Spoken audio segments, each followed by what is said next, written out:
안녕하세요. 마음쉼터 가족 여러분. 오늘 여러분과 나눌 이야기는 한 여인의 절박한 선택에서 시작됩니다. 8살 딸아이의 손을 잡고 60대 재벌 회장님께 시집갔습니다. 그는 일주일에 8번을 요구했습니다. 저는 얼굴을 붉히며 말했죠. 그럼 한번 해볼까요? 그리고 신혼 첫날 밤, 그는 침실에서 도망치려 했습니다. 제 한마디에 그의 얼굴은 핏기 하나 없이 새하얗게 질려버렸죠. 오늘 서울엔 이상한 비가 내렸습니다. 장대비는 아니었지만 살갗을 파고드는 차가움이 느껴지는 그런 비였습니다. 저는 5평도 채 안 되는 반지하 방에 서서 유일한 창문 밖을 바라봤습니다.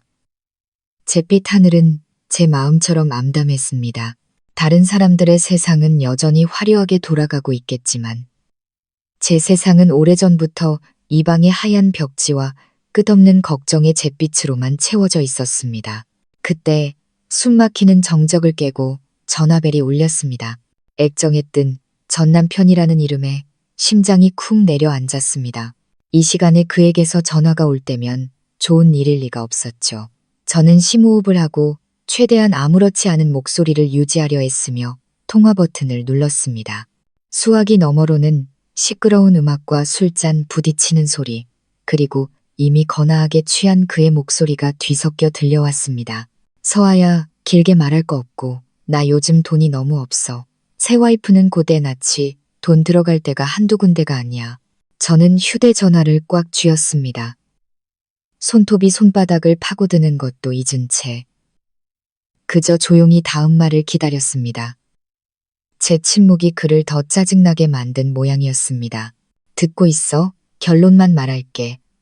이번 달부터 얘나 양육비 못 줘. 내 딸이니까 네가 알아서 키워. 나 돈 없어. 투 하는 소리가 건조하고 잔인하게 울려 퍼졌습니다. 저는 전화기를 귀에 댄 채 한참을 서 있었습니다. 분노가 차오르기도 전에 전화기가 다시 한번 울렸습니다. 이번에는 예나의 담임 선생님이었습니다. 심장이 철렁했습니다. 여보세요, 선생님. 무슨 일이세요? 수화기 넘어 선생님의 목소리는 다급했습니다. 서아 씨, 지금 바로 학교로 와주셔야겠어요. 예나가 갑자기 고열로 쓰러졌어요. 아이가 의식이 없고 자꾸 축 처져요. 무서워서 귀가 윙윙 울렸습니다. 선생님의 말이 더는 들리지 않았습니다. 저는 미친 사람처럼 낡은 비옷 하나를 걸치고 밖으로 뛰쳐나가 낡은 오토바이에 시동을 걸었습니다. 비가 얼굴을 때리는 따가움 속에서 눈물에 흐릿해진 딸아이의 모습만이 아른거렸습니다. 학교에 도착해 딸아이를 품에 안았습니다. 8살 아이의 몸이 불덩이처럼 뜨거웠습니다. 저는 가장 가까운 대학병원 응급실로 예나를 데리고 갔습니다. 병원 복도에 앉아 소독약 냄새를 맡으며 딸을 꼭 껴안았습니다. 아이는 지친 듯 힘겹게 숨을 쉬며 간간히 약한 신음소리를 냈습니다. 심장이 갈갈이 찢기는 것 같았습니다. 잠시 후 의사가 심각한 얼굴로 나왔습니다. 급성 폐렴입니다. 당장 입원해서 경과를 지켜봐야 합니다. 보호자분은 원무과 가서 입원 수속이랑 보증금부터 납부하세요. 저는 의사가 건넨 종이를 들고 떨리는 손으로 수납 창구로 향했습니다. 직원은 무감각한 표정으로 키보드를 몇 번 두드리더니 말했습니다. 보증금 500만 원입니다. 500만 원. 그 숫자가 망치처럼 제 머리를 내리쳤습니다. 500만 원이라니. 지갑을 열어보았지만 이번 달 월세를 내려고 모아둔 몇십만 원과 지폐 몇 장이 전부였습니다. 저는 대기의자에 작게 웅크리고 누워있는 딸아이를 돌아보았습니다. 아이의 얼굴은 창백했습니다. 입안이 바싹 마르고 씁쓸했습니다. 전 남편은 제 숨통을 끊었고 이제 병원은 제 딸의 숨통을 끊으려 하고 있었습니다. 차가운 복도 바닥에 주저앉아 눈물을 쏟아냈습니다. 이제 어떻게 해야 할까? 500만 원을 어디서 구한단 말인가? 절망감이 검은 구름처럼 저를 집어삼켰습니다. 저는 굶고 고생하는 건 참을 수 있어도 제 딸이 아픈데 아무것도 해줄 수 없는 이 무력감은 견딜 수가 없었습니다. 그렇게 깊은 절망의 늪에 빠져 있을 때 주머니 속 전화기가 다시 울렸습니다. 큰이모라고 저장된 낯선 번호였습니다. 1년에 한두 번, 제사 때나 겨우 보는 먼 친척이었습니다. 수완은 좋지만 온갖 중매와 소개를 하며 이익을 챙기는 분으로 유명했죠. 이 시간에 무슨 일일까? 망설이다 전화를 받았습니다. 여보세요. 저예요.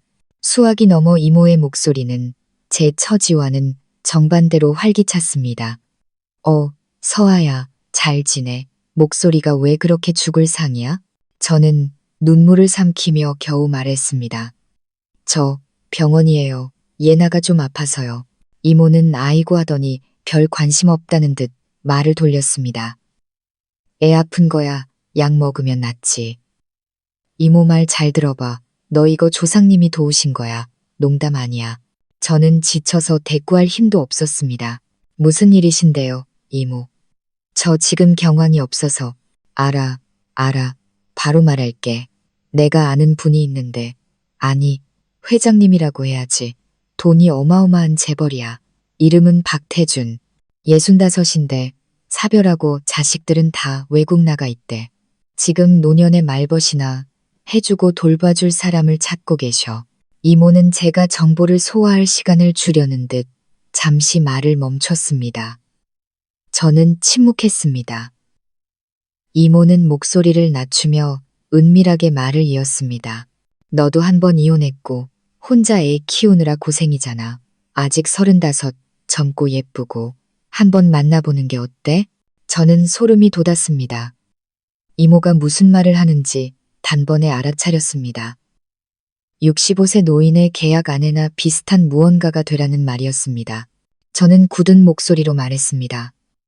이모, 말도 안 되는 소리 마세요. 저 그런 거 관심 없어요. 아이고, 이 순진한 거사. 이모는 제 말을 자르며 마치 큰 은혜를 베푸는 듯 말했습니다. 끝까지 들어봐. 그분이 재벌이라고, 재벌. 듣자 하니 그분이 오케이만 하면 사례금으로 50억을 주신대. 50억. 네가 평생 일해도 꿈도 못 꿀 돈이야. 그냥 말벗해주고 돌봐드리는 거지. 뭐 힘든 일 시키시겠어. 그리고 이모는 다시 목소리를 낮췄습니다. 근데 조건이 하나 좀 특이해서 말하기가 좀 그렇네. 50억. 그 숫자가 병원 복도의 아이들 울음소리를 지우고 제 머릿속을 가득 채웠습니다. 손에 쥔 500만 원짜리 입원 신청서를 내려다보고 50억이라는 숫자를 떠올렸습니다. 터무니없이 비현실적인 차이였습니다. 500만 원도 없는 제게 50억이라니. 처음에 혐오감은 점차 다른 감정으로 바뀌어 갔습니다. 절망적인 호기심이었습니다. 이모는 제 침묵을 눈치챘는지 말을 이었습니다. 어때? 잘 생각해봐. 인생 역전할 기회야. 내 딸 국제학교 보내고 대저택에서 살게 할 수 있어. 내 생각은 안 해도 딸 생각은 해야지. 그 말은 제 가장 약한 곳을 찔렀습니다. 맞습니다. 저는 저를 아끼지 않아도 제 딸은 아껴야 했습니다. 예나는 이 축축한 반지하 방에서 고생할 아이가 아니었습니다. 엄마가 보증금이 없어 입원도 못 시킬 아이가 아니었습니다. 저는 응급실 안에서 링거를 맡고 있는 딸아이를 바라보았습니다. 만약 내가 거절한다면 우리 예나는 어떻게 될까? 목이 타들어갔습니다. 눈을 감자 건강하게 웃고 떠들던 딸의 모습이 떠올랐습니다. 저는 심호흡을 하고 거의 알아들을 수 없을 만큼 떨리는 목소리로 말했습니다. 제가 만나볼게요. 수화기 너머로 이모의 호탕한 웃음소리가 들렸습니다. 그래야지. 자식 구하는 게 먼저지. 현명한 선택이야. 일단 애부터 잘 돌봐. 일 끝나면 전화해. 이모는 전화를 끊었고 저는 방금 내린 결정과 함께 홀로 남겨졌습니다. 응급실을 보니 예나는 링거를 맞고 잠이 들어 있었습니다. 저는 스스로에게 다짐했습니다. 전부 내 딸을 위해서야. 예나만 안전할 수 있다면 나는 무슨 일이든 할 수 있어. 다음 날 사방에 돈을 빌려 겨우 500만 원을 마련해 수납을 마치자마자 이모에게서 전화가 왔습니다. 준비해. 오늘 오후 3시에 골목 입구로 차 보낼 테니까 옷 좀 번듯하게 입고 나와. 시장 가는 옷차림으로 나오면 이모 체면 깎이는 거야. 저는 제가 입고 있는 옷을 내려다 보았습니다. 색이 바랜 셔츠와 낡은 바지, 번듯한 옷이 있을 리가 없었습니다. 전화를 끊고 조용히 반지하 방으로 돌아와 전 남편과 결혼할 때 입었던 유일한 원피스를 꺼냈습니다. 하지만 더 이상 어울리지 않았습니다. 결국 가장 상태가 좋은 짙은 남색의 낡은 정장 원피스를 골라 정성껏 다렸습니다. 정확히 3시 먼지 한 톨 없이 반짝이는 검은색 세단이 골목 입구에 멈춰 섰습니다. 이모가 저를 차 안으로 밀어넣으며 속삭였습니다.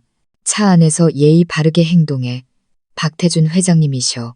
깍듯하게 네, 아니오만 대답하고 잘난 척하지 마. 저는 심장이 터질 듯 뛰어 고개를 끄덕였습니다. 차는 제 낡은 오토바이와는 비교도 안 되게 부드럽게 나아갔습니다. 제가 멀리서 바라보기만 했던 평창동의 대저택 단지로 저를 데려갔습니다. 높다란 철문이 소리 없이 열리고 차는 정교하게 가꿔진 넓은 정원으로 들어섰습니다. 차에서 내리는 제 다리가 후들거렸습니다. 이모가 등을 살짝 밀며 말했습니다. 들어가. 이모는 여기까지야. 나머진 내복에 달렸어. 저는 저택 안으로 들어섰습니다. 그 화려함에 숨이 멎을 것 같았습니다. 거울처럼 반짝이는 대리석 바닥, 아득하게 높은 천장에는 거대한 크리스탈 샹들리에가 빛나고 있었습니다. 하얀 유니폼을 입은 가정부가 조용히 고개를 숙여 저를 2층 거실로 안내했습니다. 박 회장은 그곳에 있었습니다. 창밖을 등진 채 진짜 가죽으로 만든 안락의자에 앉아 있었습니다. 그는 바로 돌아보지 않았습니다. 저는 문가에 숨막힌 듯 서 있었습니다. 몇 초 후, 그가 의자를 돌렸습니다. 65. 머리는 희끗했지만 단정하게 빗어 넘겼고 얼굴에는 주름이 있었지만 눈빛은 날카로웠습니다. 그는 집에서 입는 단순한 실크 잠옷 차림이었지만 무척 비싼 옷이라는 것을 알 수 있었습니다. 생각보다 기품이 있었지만 그에게서 뿜어져 나오는 위압감의 등골이 서늘해졌습니다. 안치. 그의 목소리는 낮고 차분했습니다. 저는 조심스럽게 의자를 끌어 그에게서 멀찍이 떨어져 앉았습니다. 그는 마치 물건을 감정하듯 저를 샅샅이 훑어보았습니다. 이모에게 얘기는 들었겠지? 저는 작게 대답했습니다. 네, 대략적으로는요. 그는 고개를 끄덕이고는 바로 본론으로 들어갔습니다. 나이가 몇인가? 이혼한 지는 얼마나 됐고 아이는 몇 살이지? 저는 솔직하게 대답했습니다. 35입니다.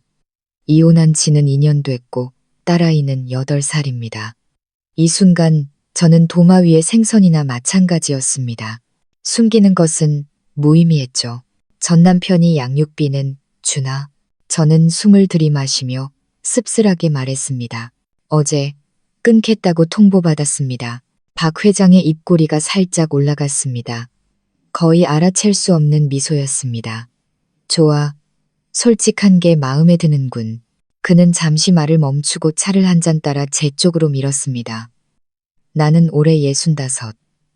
자식들은 멀리 있고 아내는 세상을 떠났지. 말벗이 필요해. 그는 제 눈을 똑바로 쳐다보았습니다. 그 시선에 저는 몸이 굳었습니다. 내 방식대로의 말벗 말이야. 나이는 들었지만 건강은 아주 좋거든. 방 안의 공기가 무겁게 가라앉았습니다. 그는 말을 이었습니다.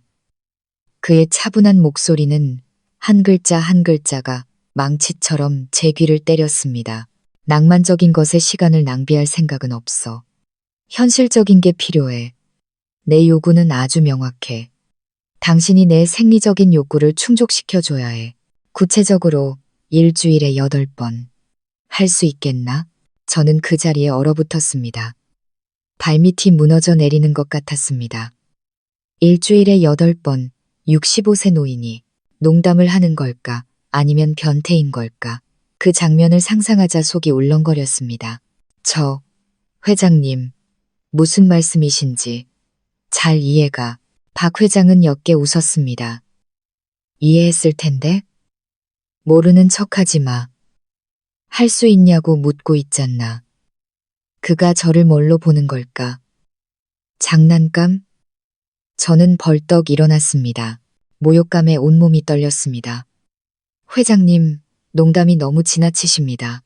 저는 이 끔찍한 곳에서 도망치기 위해 돌아섰습니다.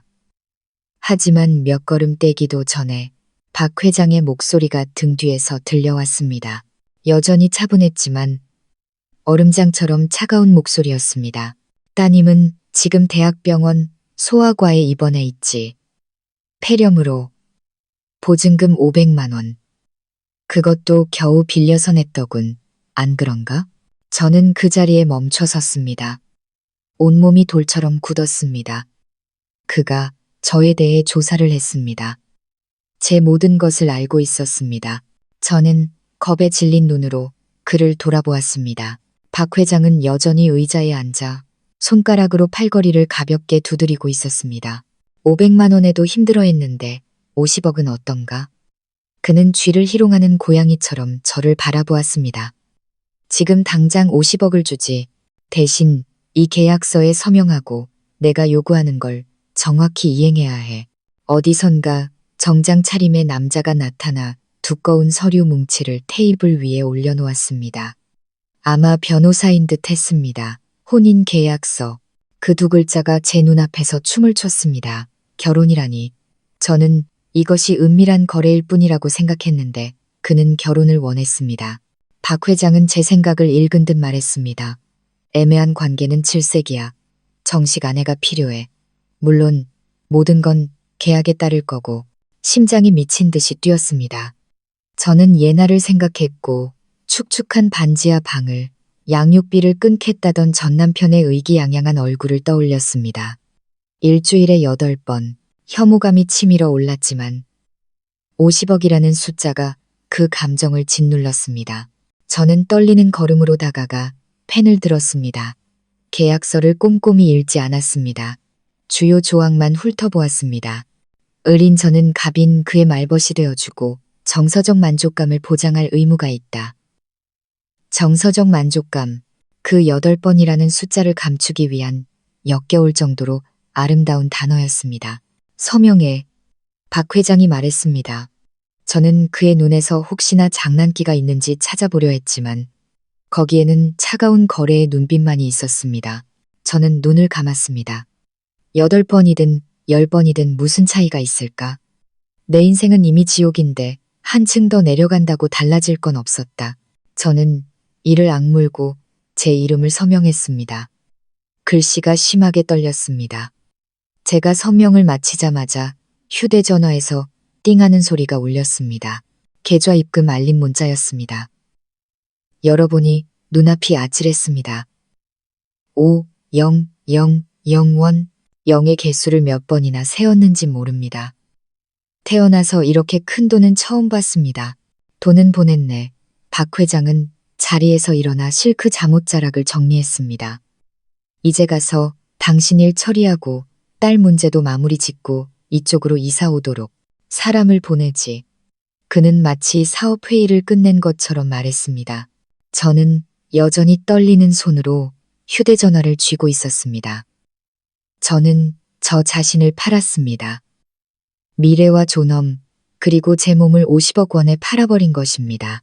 저택을 나서는데 오후에 햇살이 얼굴에 쏟아졌지만 조금도 따뜻하지 않았습니다.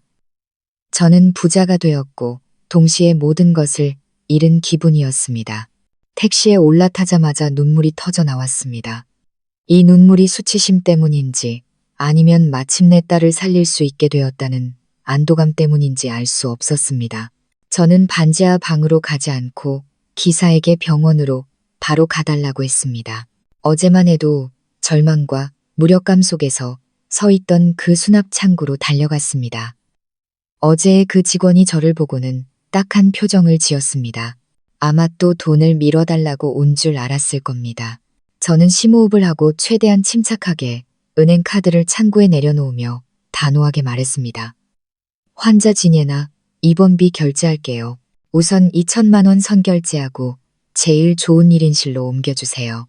직원은 제 말을 듣고 깜짝 놀라 저를 쳐다봤습니다. 네, 2천만 원이요? 그녀는 잘못 들었다고 생각하는 듯 했습니다. 얼마라고 하셨죠? 2천만 원이요.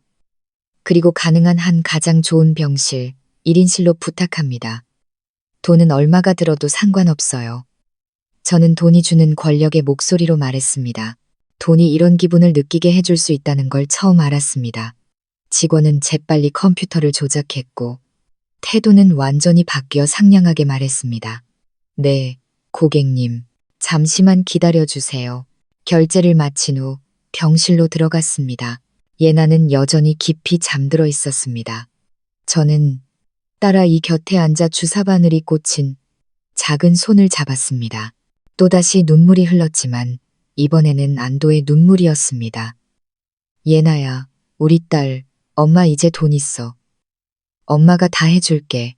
이제 아무도 우리 모녀 괴롭히지 못할 거야.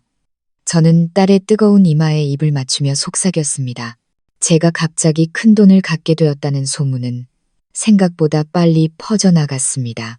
아마 이모가 자신의 공적을 떠벌리고 다닌 모양이었습니다. 제가 딸에게 사과를 깎아주고 있을 때 전 남편에게서 전화가 왔습니다. 이번에는 더 이상 두렵지 않았습니다. 저는 담담하게 전화를 받았습니다. 수화기 너머 시끄러운 음악은 여전했지만 그의 목소리에는 비아냥과 질투가 가득했습니다. 뭐야, 대박 터뜨렸다며? 그렇게 빨리? 딸 병원비는 어디서 그렇게 빨리 구했대? 저는 침묵했습니다. 그는 비웃었습니다. 그럴 줄 알았지. 대단하다, 진서아. 나랑 헤어진 지 2년 만에 아주 그냥 꽃뱀이 다 됐네? 저는 사과 깎는 칼을 꽉 쥐었습니다. 무슨 소리야? 난 몰라. 몰라? 그가 소리쳤습니다. 동네방네 소문이 다 났어. 65살 먹은 재벌 영감탱이한테 시집갔다며. 대단하다, 진짜. 넌 정말 돈 때문에 뭐든지 하는 그런 여자였구나. 저는 옅게 웃었습니다. 약보다 더 쓴 미소였습니다. 그래, 난 돈 때문에 뭐든 하는 여자야. 그럼 넌 자기 딸이 아파서 병원에 있는데도 내버려두는 넌 어떤 남자인데?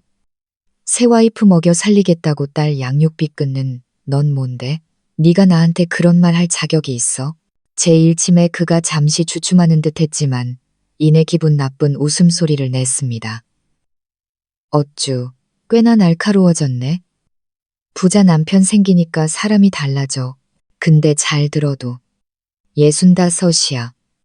넌 35이고 네가 그 영감 만족시킬 수는 있고 아니면 그냥 쳐다만 보고 끝나는 거 아니야?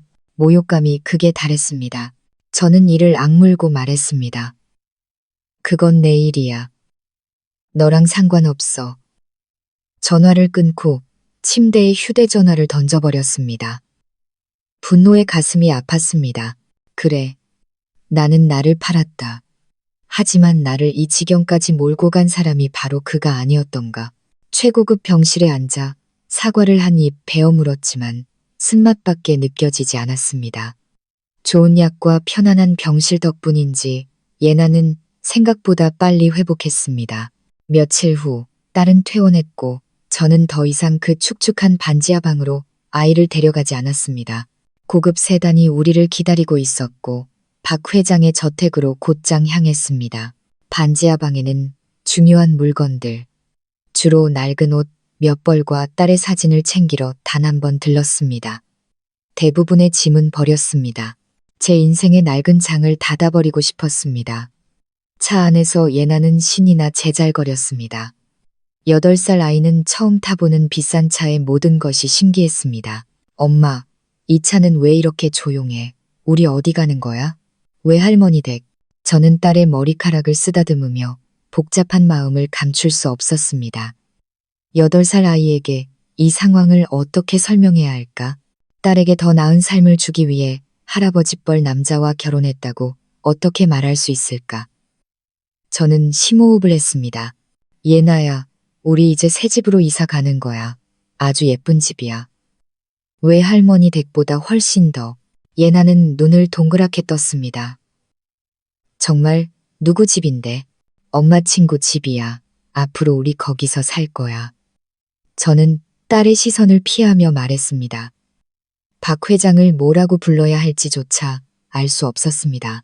차가 저택 앞에 멈추자 예나는 입을 떡 벌렸습니다. 우와, 엄마, 성희야. 우리 진짜 여기서 살아? 딸의 순수함에 가슴이 아팠습니다. 저는 딸의 손을 잡고 집 안으로 들어갔습니다. 박 회장은 거실, 바로 그 안락의자에 앉아 신문을 읽고 있었습니다. 우리의 발소리에 그가 고개를 들었습니다. 예나는 활발한 아이였지만 낯선 어른 앞에서는 겁을 먹었습니다. 아이는 제 등 뒤로 조심스럽게 숨었습니다. 저는 딸을 살짝 앞으로 밀었습니다. 예나야, 할아버지께 인사드려야지.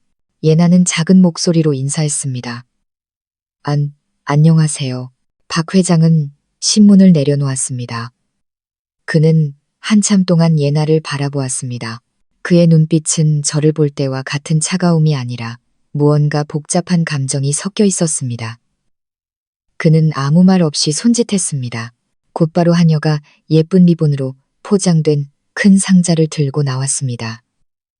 박 회장은 여전히 낮은 목소리로 말했습니다. 널 위한 선물이다. 예나는 저를 쳐다봤습니다. 저는 고개를 끄덕였습니다. 할아버지가 주시는 거니까 받아. 감사하다고 해야지. 아이는 조심스럽게 다가가 상자를 받았습니다. 안에는 제가 가게 쇼윈도 너머로만 보여주었던 비싼 공주 인형이 들어있었습니다. 예나의 눈이 반짝 빛났습니다. 아이는 인형을 꼭 껴안으며 기뻐했습니다. 우와, 너무 예뻐요. 감사합니다. 박 회장은 딸의 반응을 보더니 희미하게 미소를 짓는 것 같았습니다. 그리고 그는 제가 8번이라는 요구보다 더 충격적인 말을 했습니다. 할아버지라고 부르지 말고 앞으로 아빠라고 부르렴. 저는 그 자리에 얼어붙었습니다. 아빠? 이게 무슨 소리지? 계약서에는 이런 조항이 없었습니다. 그가 제 딸에게 자신을 아빠라고 부르게 하다니 무슨 꿍꿍이일까? 저는 딸에게는 이미 아빠가 있다고, 비록 그 아빠가 쓰레기 같은 인간일지라도 그렇게 말하려 했습니다. 하지만 선물을 받고 기쁨에 찬 순수한 아이는 망설임이 없었습니다. 딸은 인형을 껴안고 그를 올려다보며 환하게 웃었습니다. 네, 아빠. 저는 8살 딸아 이가 인형을 껴안고 65살 노인을 아빠라고 부르는 모습을 지켜보았습니다. 수치심보다 더 복잡한 새로운 공포가 제 마음속에 피어올랐습니다. 저는 저 자신을 팔았고 이제는 제 딸의 인생까지 팔아버린 것 같았습니다. 3번째 절망적인 시도 끝에 박 회장은 2팔을 늘어뜨렸습니다. 잘 관리된 그의 단단한 몸이 마치 바람 빠진 풍선처럼 힘없이 축 처졌습니다. 그는 땀에 흠뻑 젖은 채 정성껏 빗어 넘긴 은발을 한 채로 거친 숨을 몰아쉬었습니다. 따뜻한 노란 조명이 비추는 화려한 침실. 지금 제 눈에는 마치 한 편의 비참한 연극 무대처럼 보였습니다. 그리고 화려한 붉은색 슬립을 입은 저는 그 연극의 유일한 관객이었습니다. 그는 저를 감히 쳐다보지 못했습니다. 등을 돌린 채 서둘러 검은색 실크 가운을 집어 걸쳤습니다. 아까까지만 해도 위풍당당했던 그의 어깨가 지금은 초라하게 축 처져 떨리고 있었습니다. 무거운 침묵이 방 안을 감쌌습니다. 저는 방구석 시계의 똑딱거리는 소리를 들을 수 있었습니다. 한 박자, 한 박자, 마치 제 인내심이나 그의 수치심에 남은 시간을 세는 것 같았습니다. 저는 침대에 가만히 앉아 있었습니다. 어떻게 해야 할까? 비웃어야 할까? 그럴 만큼 잔인하지는 못했습니다. 울어야 할까? 울 이유는 없었습니다. 아니면 그를 위로해야 할까? 무슨 말을 해야 할지 몰랐습니다. 저는 그저 50억짜리 상품일 뿐이었고 이 상품은 그가 생각했던 것보다 사용하기 어려운 모양이었습니다. 그는 비틀거리며 걷기 시작했습니다. 그렇습니다. 그는 65이었습니다. 부와 위험으로 아무리 감추려 해도 나이는 속일 수 없었습니다. 그는 폐잔병처럼 무거운 발걸음으로 문을 향해 걸어갔습니다. 희미한 조명 아래 움직이는 그의 검은 실크 가운 뒷모습은 외롭고 처량해 보였습니다. 그는 도망치고 있었습니다. 이 방에서 제 붉은 슬립 앞에서, 그리고 가장 중요하게는 자신이 실패했다는 냉혹한 현실로부터 도망치고 있었습니다. 모든 것을 살 수 있는 재벌 회장도 30살의 정력은 살 수 없었던 것입니다. 일주일에 8번이라는 약속은 이제 제 머릿속에서 한편의 코미디처럼 울려 퍼졌습니다. 그의 떨리는 손이 차가운 황동 문고리에 닿았습니다. 그 문고리의 차가움은 지금 그의 심정과 같을 것입니다. 그는 그저 문고리를 돌려 문을 열고 나가기만 하면 됩니다. 그리고 서재나 다른 방으로 돌아가 오늘 밤은 없었던 일인 양 일에 몰두하겠죠. 그가 쓴 50억이 그저 농담이었던 것처럼 말입니다. 그는 이 차가운 신혼방의 저를 어리둥절함과 무의미한 계약서와 함께 남겨둘 참이었습니다. 방을 벗어나려는 박 회장의 등을 보며 저는 문득 전 남편을 떠올렸습니다. 예전에도 그가 실패했던 밤들이 있었습니다. 하지만 그는 침묵하지 않았습니다. 그는 소리치고 욕하고 모든 것을 제 탓으로 돌렸습니다. 당신은 통나무 같아. 아무 감정도 없잖아. 그는 제가 남편을 만족시킬 줄 모른다고 했습니다. 그리고 그는 다른 여자를 찾아 떠났습니다. 저보다 만족시킬 줄 아는 여자들을 찾아서 저는 박 회장을 보았습니다. 그도 똑같은 짓을 하려는 걸까? 도망친 다음 내일 아침이 되면 돈과 권력으로 저를 짓밟고 잘못은 자신이 아니라 저에게 있었다고 증명하려는 걸까? 제 마음속에 이상한 감정이 솟아올랐습니다. 두려움도 분노도 아니었습니다. 그것은 연민이었습니다. 평생을 바쳐 제국을 건설하고 모두가 자신 앞에 고개 숙이게 만든 남자가 결국 가장 중요하다고 생각했던 권력의 순간에 자신의 몸에게 배신당한 것입니다. 그가 내세웠던 8번이라는 숫자는 아마 그의 욕구가 커서가 아니라 자존심이 너무 컸기 때문일 겁니다. 그는 65임에도 여전히 건재하다는 것을 증명하고 싶었던 것입니다. 그의 손이 문고리를 쥐었습니다. 단 1초만 더 있으면 그는 사라질 것입니다. 저는 그것을 내버려 둘 수 없었습니다.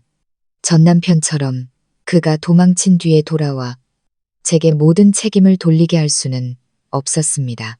저는 50억을 받았고 계약서에 서명했으며 그의 아내였습니다. 최소한 이유를 알 권리는 있었습니다. 저는 깊은 숨을 들이마셨습니다. 방 안에는 아직 와인 향이 남아 있었습니다. 저는 입을 열었습니다. 제 목소리는 고요한 방 안에 크지 않게, 하지만 이상할 정도로 차분하고 명확하게 울려 퍼졌습니다. 도망가시게요? 박 회장은 그 자리에 멈춰섰습니다. 손은 여전히 문고리를 꽉 쥐고 있었지만 감히 돌리지는 못했습니다. 그의 등이 뻣뻣하게 굳었습니다. 저는 그가 듣고 있다는 것을 알았습니다. 저는 조금도 비아냥거리지 않고 담담한 목소리로 말을 이었습니다. 단지 솔직한 질문이었습니다. 50억이나 쓰시고 일주일에 8번을 자신만만하게 말씀하시더니 이제 와서 고장났다는 이유로 신혼 첫날 밤 침실에서 도망치시겠다고요? 저는 고장이라는 직설적인 단어를 썼습니다. 애둘러 말하고 싶지 않았습니다. 그의 진짜 반응을 보고 싶었습니다. 이 재벌 회장이 적나라한 진실 앞에 어떻게 반응할지 궁금했습니다. 제 말 뒤에 찾아온 침묵은 이전의 침묵보다 더 무서웠습니다. 방 안의 공기가 모두 빨려나가는 것 같았습니다. 박 회장은 여전히 부동자세로 서 있었습니다. 그의 검은 실크 가운 아래 등이 오르락내리락 했습니다. 그는 숨을 몰아쉬고 있었습니다. 피곤해서가 아니라 충격 때문이었습니다. 저는 그의 자존심에 비수를 꽂은 것입니다. 저는 그가 돌아서서 소리를 지르거나 제 뺨을 때리거나 당장 집에서 쫓아낼 것이라고 생각했습니다. 최악의 상황에 대비했습니다. 이미 50억은 받았으니까요. 두렵지 않았습니다. 하지만 그는 그렇게 하지 않았습니다. 그는 아주 천천히 문고리에서 손을 떼었습니다. 그리고 저를 마주 보기 위해 몸을 돌렸습니다. 희미한 침실등 아래 그의 얼굴은 제가 평생 잊지 못할 모습이었습니다. 더 이상 제게 8번을 요구하던 권위적인 재벌 회장의 얼굴이 아니었습니다. 65의 그 얼굴은 아까 무력했을 때보다도 더 창백하게 질려 있었습니다. 평소에 날카롭던 눈빛은 이제 당혹감과 수치심, 그리고 두려움으로 가득 차 있었습니다. 그는 저를 두려워하고 있었습니다. 재벌 회장이 방금 돈으로 사온 35살의 이혼녀를 두려워하고 있었습니다.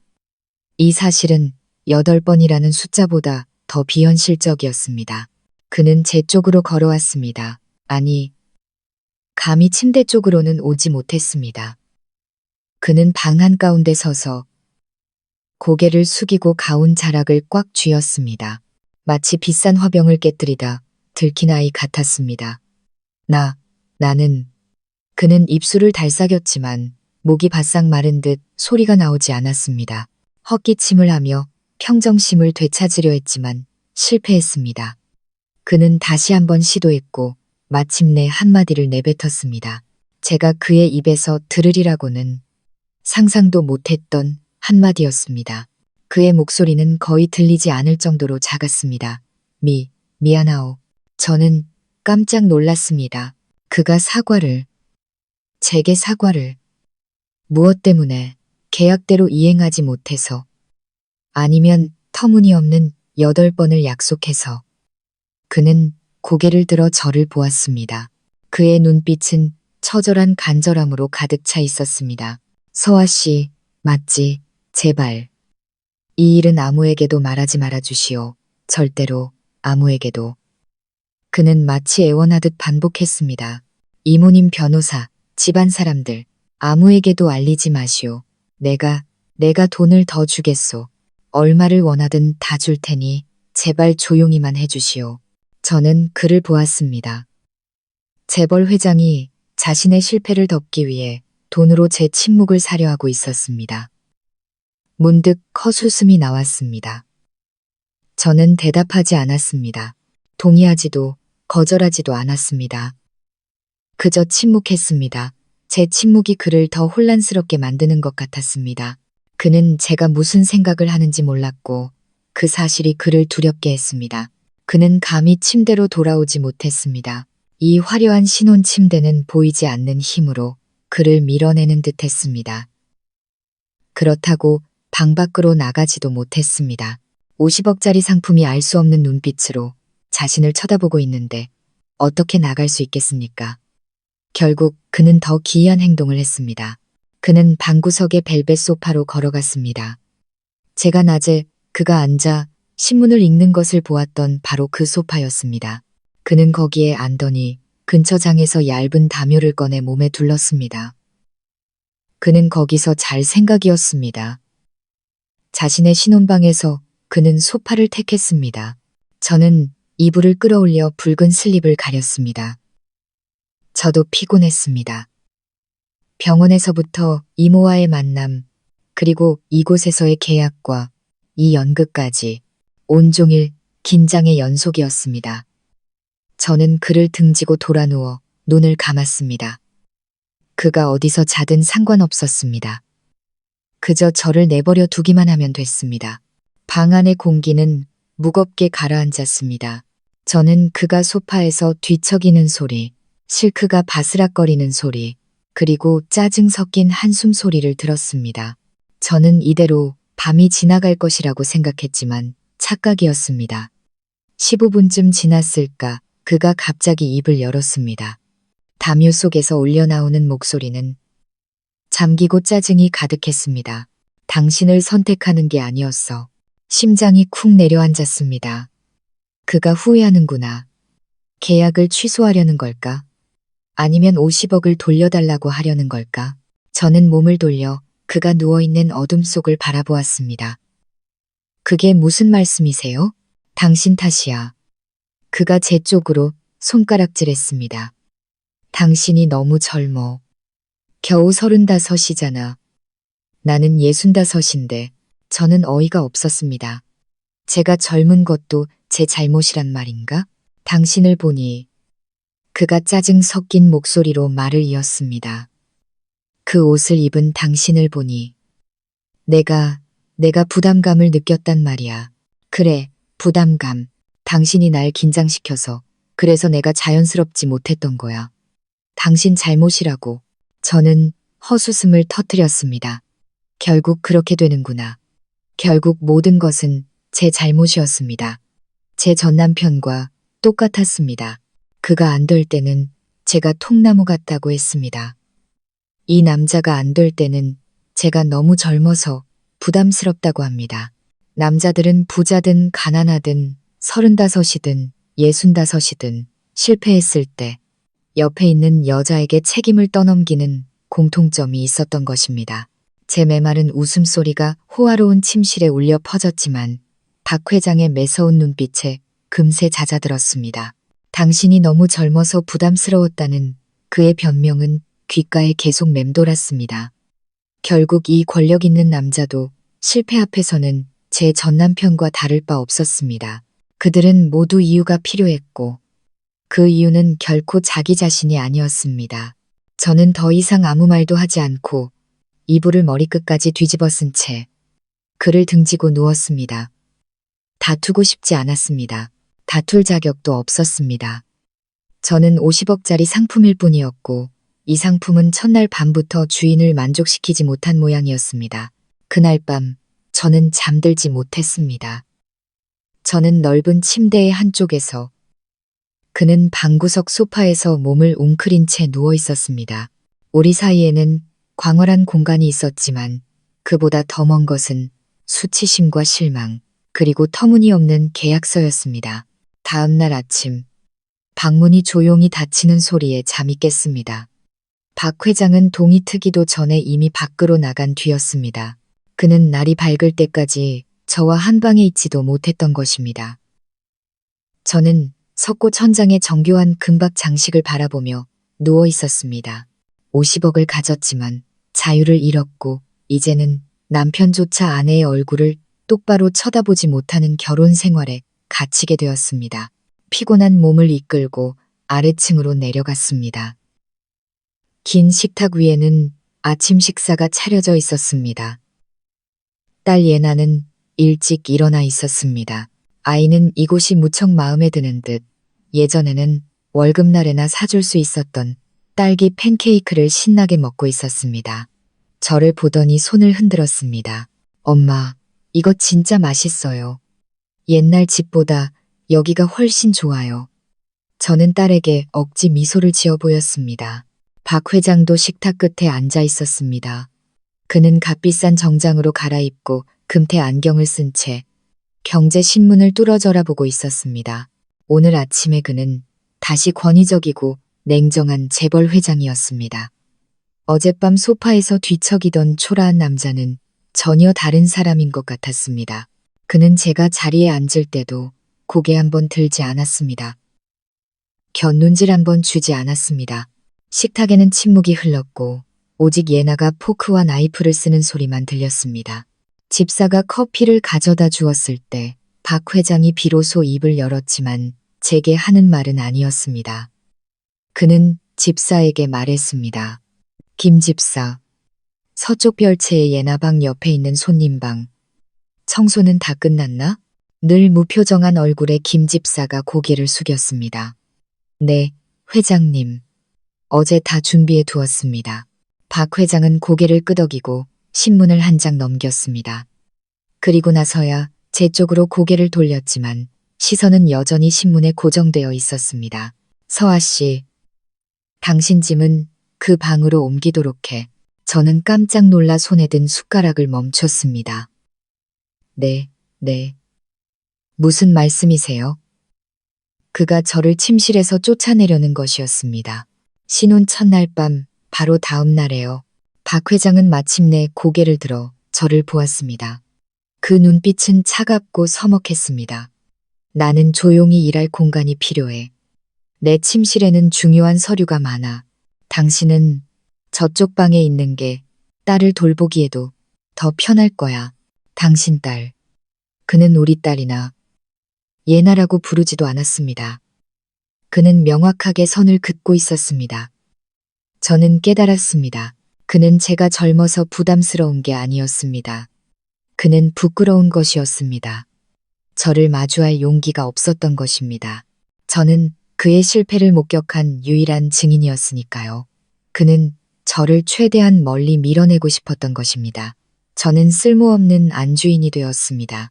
50억짜리 아내는 제대로 된 하룻밤도 치르지 못한 채 버림받았습니다. 저는 새 방으로 옮겼습니다. 그 방 역시 호화롭고 모든 편의시설이 갖춰져 있었고 잉어 연못이 내다보이는 발코니도 있었습니다. 하지만 누가 봐도 손님방이었습니다. 저는 새 방의 침대에 앉아 발코니에서 신나게 뛰어노는 예나를 바라보았습니다.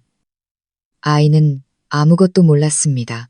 그저 성처럼 예쁜 집에 사는 것이 행복할 뿐이었습니다. 그리고 저는 제 위치를 깨달았습니다. 저는 명목상의 안주인이지만 실상은 남편의 집에서 사는 고급 하숙생에 불과했습니다. 저택에서의 제 삶은 기묘하게 흘러가기 시작했습니다. 저는 모든 것을 가졌습니다.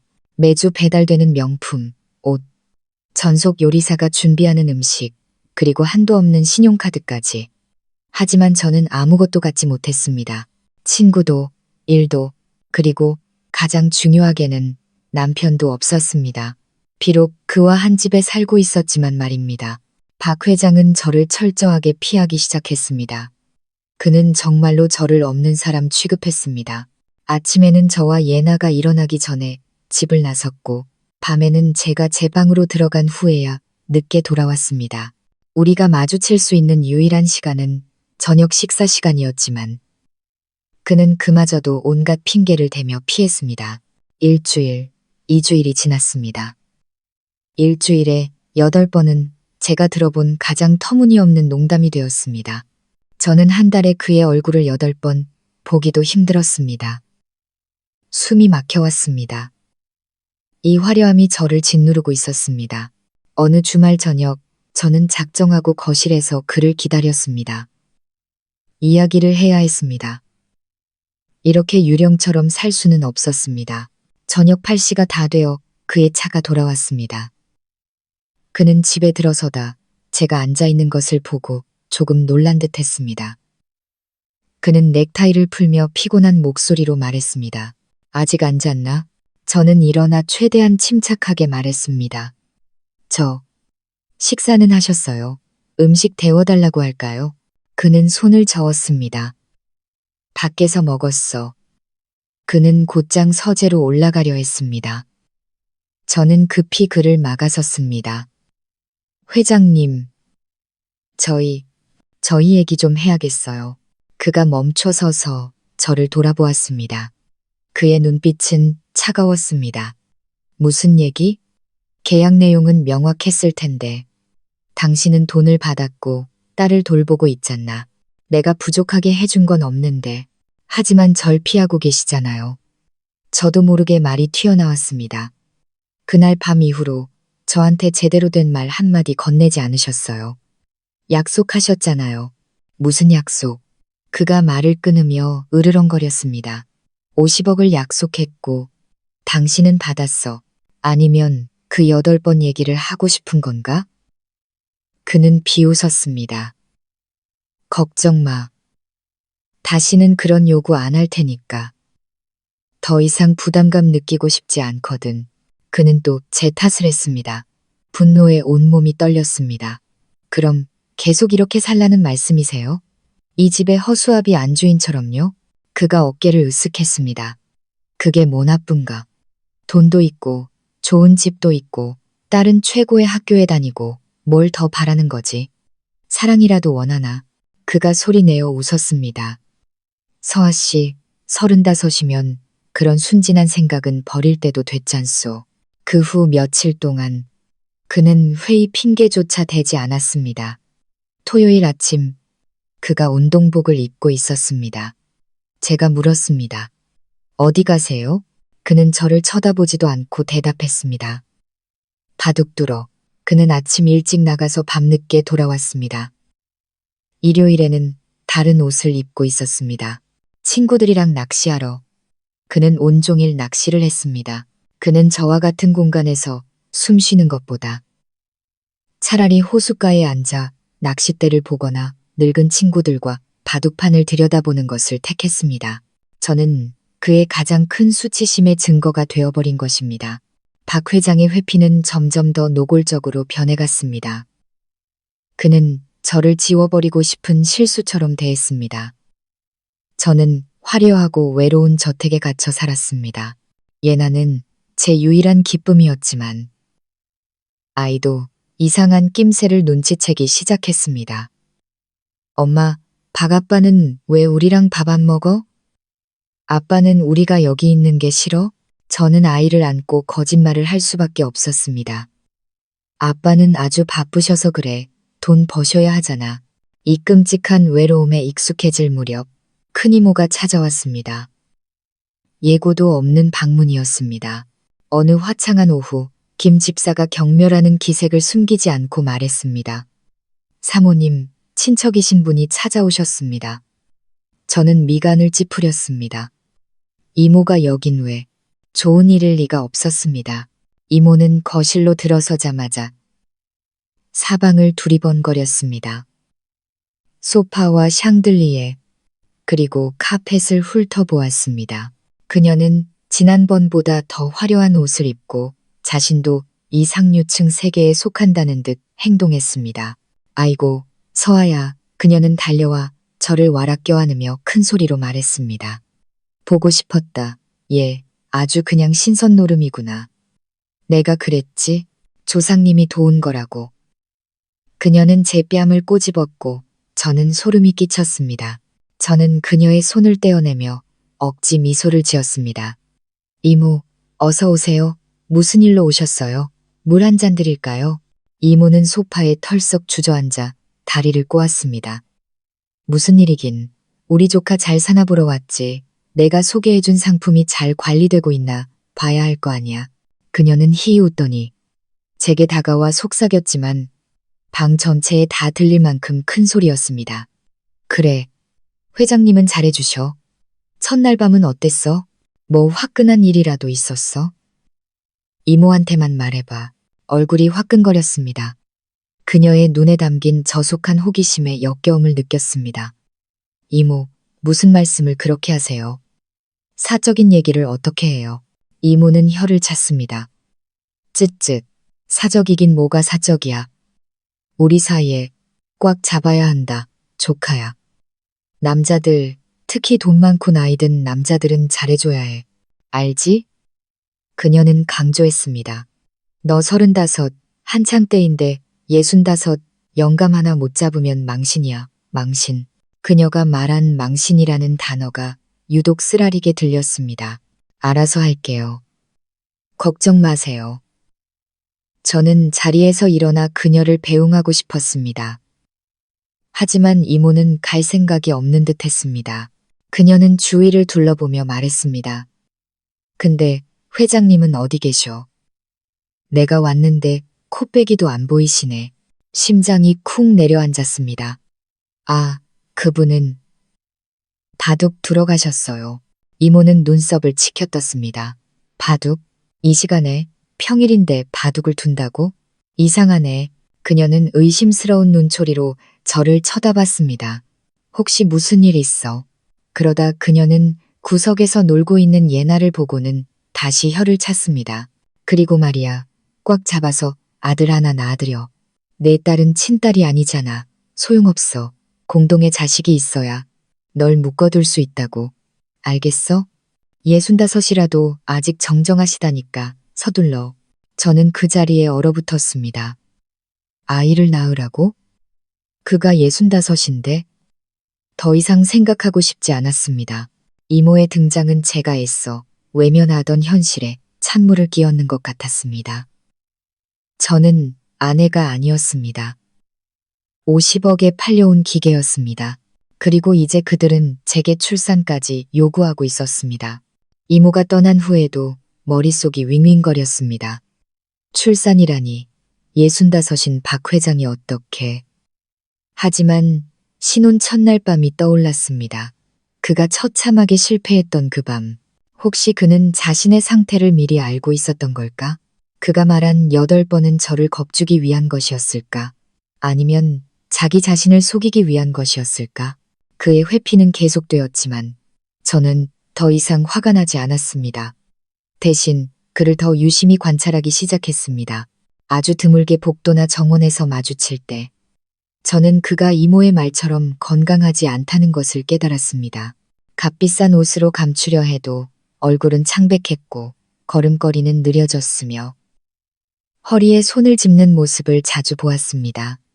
어느 날 밤 잠이 오지 않아 따뜻한 물을 마시러 부엌으로 내려갔습니다.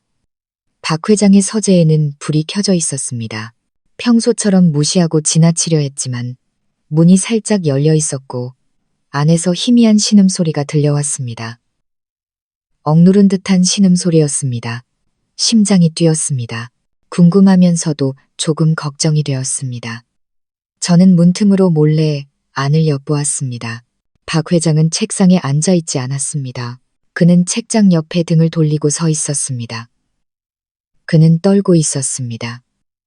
그러더니 바지 주머니에서 갈색 유리병으로 된 작은 약병을 꺼냈습니다. 그는 서둘러 약 몇 알을 손에 털어넣고 물도 없이 꿀꺽 삼켰습니다. 마치 도둑처럼 몰래 서두르는 모습이었습니다. 약을 먹은 후 그는 책장에 머리를 기댄 채 거친 숨을 몰아쉬었고 어깨가 들썩였습니다.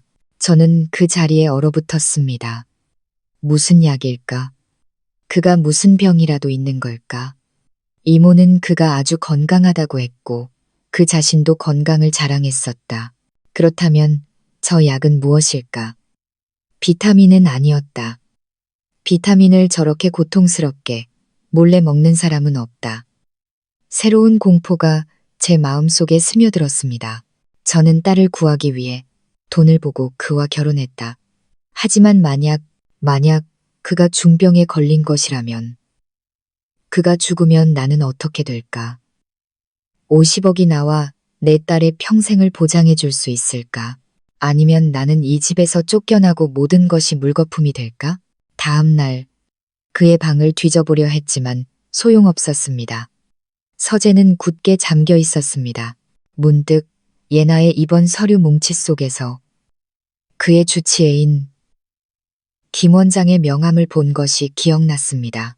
저는 박 회장이 평소처럼 낚시를 하러 나간 틈을 타 제 방으로 들어가 문을 잠그고 떨리는 손으로 전화를 걸었습니다. 여보세요. 김 원장입니다. 수화기 너머로 전문가다운 차분한 남성의 목소리가 들렸습니다. 저는 숨을 들이마시고 걱정하는 아내의 역할을 연기하려 애썼습니다. 여보세요. 김 원장님 맞으시죠? 저 박태준 회장 아내 진서아라고 합니다. 아내라는 단어가 입에서 맴돌며 어색하게 느껴졌습니다. 수화기 너머는 잠시 조용했습니다. 아, 네, 사모님, 안녕하세요. 무슨 일 있으십니까? 회장님 건강에 문제라도 생겼나요? 아니요, 그건 아니고요. 그냥 요즘 저희 남편 안색이 안 좋고 피곤해 보여서요. 어젯밤에는 우연히 갈색병에 든 약을 몰래 드시는 걸 봤어요. 너무 걱정이 돼서요. 저한테는 아무 말씀도 안 하시는데 원장님 혹시 남편이 심각한 병이라도 앓고 있나요? 김 원장은 몇 초간 침묵했습니다. 그의 숨소리가 들리는 듯 했습니다. 그러더니 그는 제가 어리석은 질문이라도 한 것처럼 가볍게 웃었습니다. 아, 사모님께서 너무 걱정이 많으시네요. 회장님은 아주 건강하십니다. 웬만한 60대보다 훨씬 더 건강하시죠. 저는 미간을 찌푸렸습니다. 하지만 그 약은 뭐죠? 분명히 드시는 걸 봤는데요. 김 원장은 다시 웃었습니다. 아, 그거요. 그냥 종합 비타민입니다. 요즘 환절기라 감기 기운이 좀 있으셔서요. 아마 사모님이나 따님에게 옮길까봐 말씀 안 하신 걸 겁니다. 워낙 신중하신 분이시니까요. 너무 걱정하지 마세요. 저는 전화기를 꽉 쥐었습니다. 비타민, 감기요. 네, 그게 다입니다. 안심하세요. 김 원장은 저를 안심시켰습니다. 저는 작은 목소리로 대답했습니다. 네, 그럼 다행이네요. 감사합니다, 원장님. 전화를 끊었지만 마음은 차갑게 식어 있었습니다.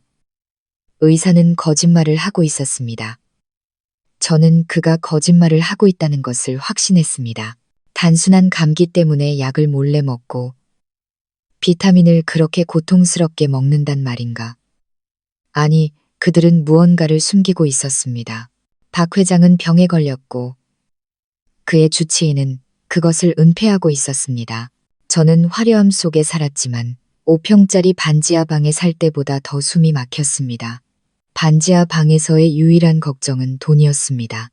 하지만 이곳에서는 돈이 있었지만 수천 가지의 걱정이 생겨났습니다. 그리고 요즘 가장 이상하고 두려운 것은 박 회장의 냉담함이 아니라 제 딸 예나에게 보이는 그의 기묘한 관심이었습니다. 그는 저를 전염병처럼 피하면서도 예나에게는 먼저 다가갔습니다. 그것은 제가 도무지 이해할 수 없는 일이었습니다. 제가 너무 젊어서 부담스럽다고 탓하던 그 남자가 신혼 첫날 밤의 실패 이후 제 얼굴을 똑바로 쳐다보지도 못하던 그 남자가 정원의 등나무 아래에서 인내심을 갖고 앉아 있었습니다. 무엇을 하기 위해서였을까요? 8살짜리 제 딸과 체스를 두기 위해서였습니다. 저는 제 방, 그 차가운 손님방 창문에서 정원을 내려다보았습니다. 박 회장이 예나에게 폰을 움직이는 법, 나이트가 움직이는 법을 가르쳐주고 있었습니다. 저를 볼 때는 냉정하고 굳어있던 그의 65살 얼굴이 제 딸을 볼 때는 이상할 정도로 다정했습니다. 예나가 바보 같은 술을 두었을 때 그는 진심으로 미소 지었습니다. 저는 그가 그렇게 웃는 것을 본 적이 없었습니다. 그 극명한 대조에 등골이 오싹했습니다. 그는 저를 무엇으로 생각하는 걸까? 그의 수치심을 목격한 증인. 예나는 순수한 아이였습니다. 일주일에 8번이 뭔지, 남자의 무력감이 뭔지 몰랐습니다. 예나의 눈에 그는 그저 인형을 사주고 예쁜 집에 살게 해주는 부자 아빠일 뿐이었습니다. 그렇습니다.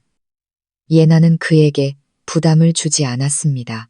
어느 날 오후 예나가 가벼운 기침을 했습니다. 아마 폐렴 후유증인 듯 했습니다. 제가 걱정하며 김집사를 부르려던 참에 낚시를 하러 간 줄 알았던 박 회장이 갑자기 방문 앞에 나타났습니다. 그는 저를 쳐다보지도 않고 예나에게 곧장 다가갔습니다. 그는 허리를 숙여 주름진 손을 아이의 이마에 댔습니다. 열이 좀 있군. 모든 것을 계산하며 늘 평정을 유지하던 그의 얼굴에 처음으로 걱정하는 기색이 역력했습니다. 그는 즉시 전화를 꺼내 들었습니다. 김 원장, 지금 당장 최고의 소아과 의사 데리고 이리로 와. 내 딸이 기침을 해. 저는 그 자리에 얼어붙었습니다. 내 딸. 그는 당신 딸이 아니라 내 딸이라고 말했습니다. 식탁에서 저와 명확하게 선을 그을 때 썼던 그 호칭이 아니었습니다. 그는 공개적으로 예나를 자신의 딸로 여기고 있었습니다. 무슨 계획일까? 제 딸을 빼앗으려는 걸까? 제게 거짓말을 했던 김 원장은 아주 빨리 도착했습니다. 이번에는 혼자가 아니라 나이 지긋한 교수와 함께였습니다. 그들은 예나를 극도로 조심스럽게 돌보았습니다. 박 회장은 곁에 서서 계속 지시를 내렸고 완벽하게 걱정하는 아버지 역할을 연기했습니다. 저는 그 광경을 멀리서 지켜보았습니다. 저는 그의 아내이자 예나의 엄마였지만 그 순간 저는 이방인이었습니다. 박 회장은 저를 냉대하고 버렸지만 제 딸에게는 극진히 대했습니다. 이 친절함은 잔인함보다 더 무서웠습니다. 그것은 마치 잘 짜인 덫처럼 느껴졌습니다. 제가 그저 임시다리에 불과하고 그가 예나를 얻고 나면 이 다리는 더 이상 필요 없게 될지도 모른다는 생각이 들었습니다. 박 회장의 모순적인 태도에 저는 밤잠을 설쳤습니다. 저는 이 집에서 그의 음식을 먹고 그의 돈을 썼지만 그를 도무지 이해할 수 없었습니다. 그는 침실에서의 초라한 실패자이면서 권위적인 재벌 회장이었고 동시에 인내심 많은 아버지였습니다. 그 수많은 역할 중에 어떤 것이 진짜 모습일까? 저는 이 화려함 속에 갇혀 있었습니다. 예나에게는 전담 보모와 가정 교사가 생겼습니다. 저는 더 이상 돈 걱정을 하지 않았지만 그보다 더 큰 것을 걱정하기 시작했습니다. 저는 제 딸을 점점 잃어가고 있었습니다. 아이는 저보다 바가빠를 더 따랐습니다. 저는 부에도 그만의 언어가 있다는 것을 깨달았고 그 언어는 제 사랑의 속삭임보다 제 딸에게 더 효과적으로 말을 걸고 있었습니다. 그날 밤 저는 도저히 잠을 이룰 수 없었습니다. 새벽 1시가 넘었을 때 아래층에서 소리가 들렸습니다. 유리가 깨지는 듯한 아주 큰 소리였습니다. 심장이 쿵쾅거렸습니다. 도둑인가? 하지만 이곳의 보안 시스템을 생각하면 그럴 리가 없었습니다. 저는 조심스럽게 방을 나섰습니다. 복도는 어두웠지만 계단 아래에서 새어나오는 불빛이 보였습니다. 소리는 박 회장의 서재에서 나고 있었습니다. 저는 두려우면서도 궁금한 마음에 천천히 내려갔습니다. 가까이 다가가 보니 서재에 불은 켜져 있었고 문은 살짝 열려 있었습니다. 그리고 분노에 찬 으르렁거리는 소리가 들렸습니다. 박 회장의 목소리였습니다. 그는 전화 통화를 하고 있었습니다. 아니, 전화기에 대고 소리를 지르고 있었습니다. 김 원장, 나한테 뭐라고 했어? 인내심을 가지라고 했잖아. 내가 3주 동안 참았어. 당신이 준 약은 밥보다 더 많이 먹었어. 왜 효과가 없는 거야? 저는 벽에 기대숨을 죽였습니다. 김 원장이었습니다. 그가 의사와 통화하고 있었습니다.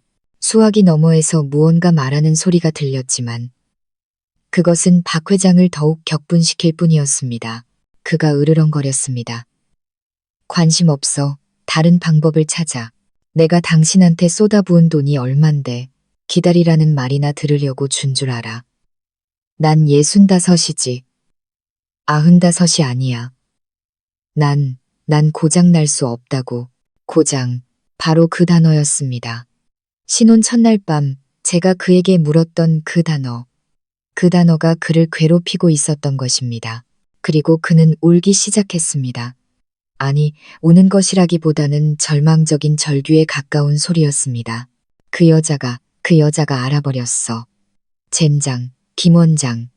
그 여자가 다 봤다고. 그 젊은 마누라. 그 35살짜리 여자가 다 봤어.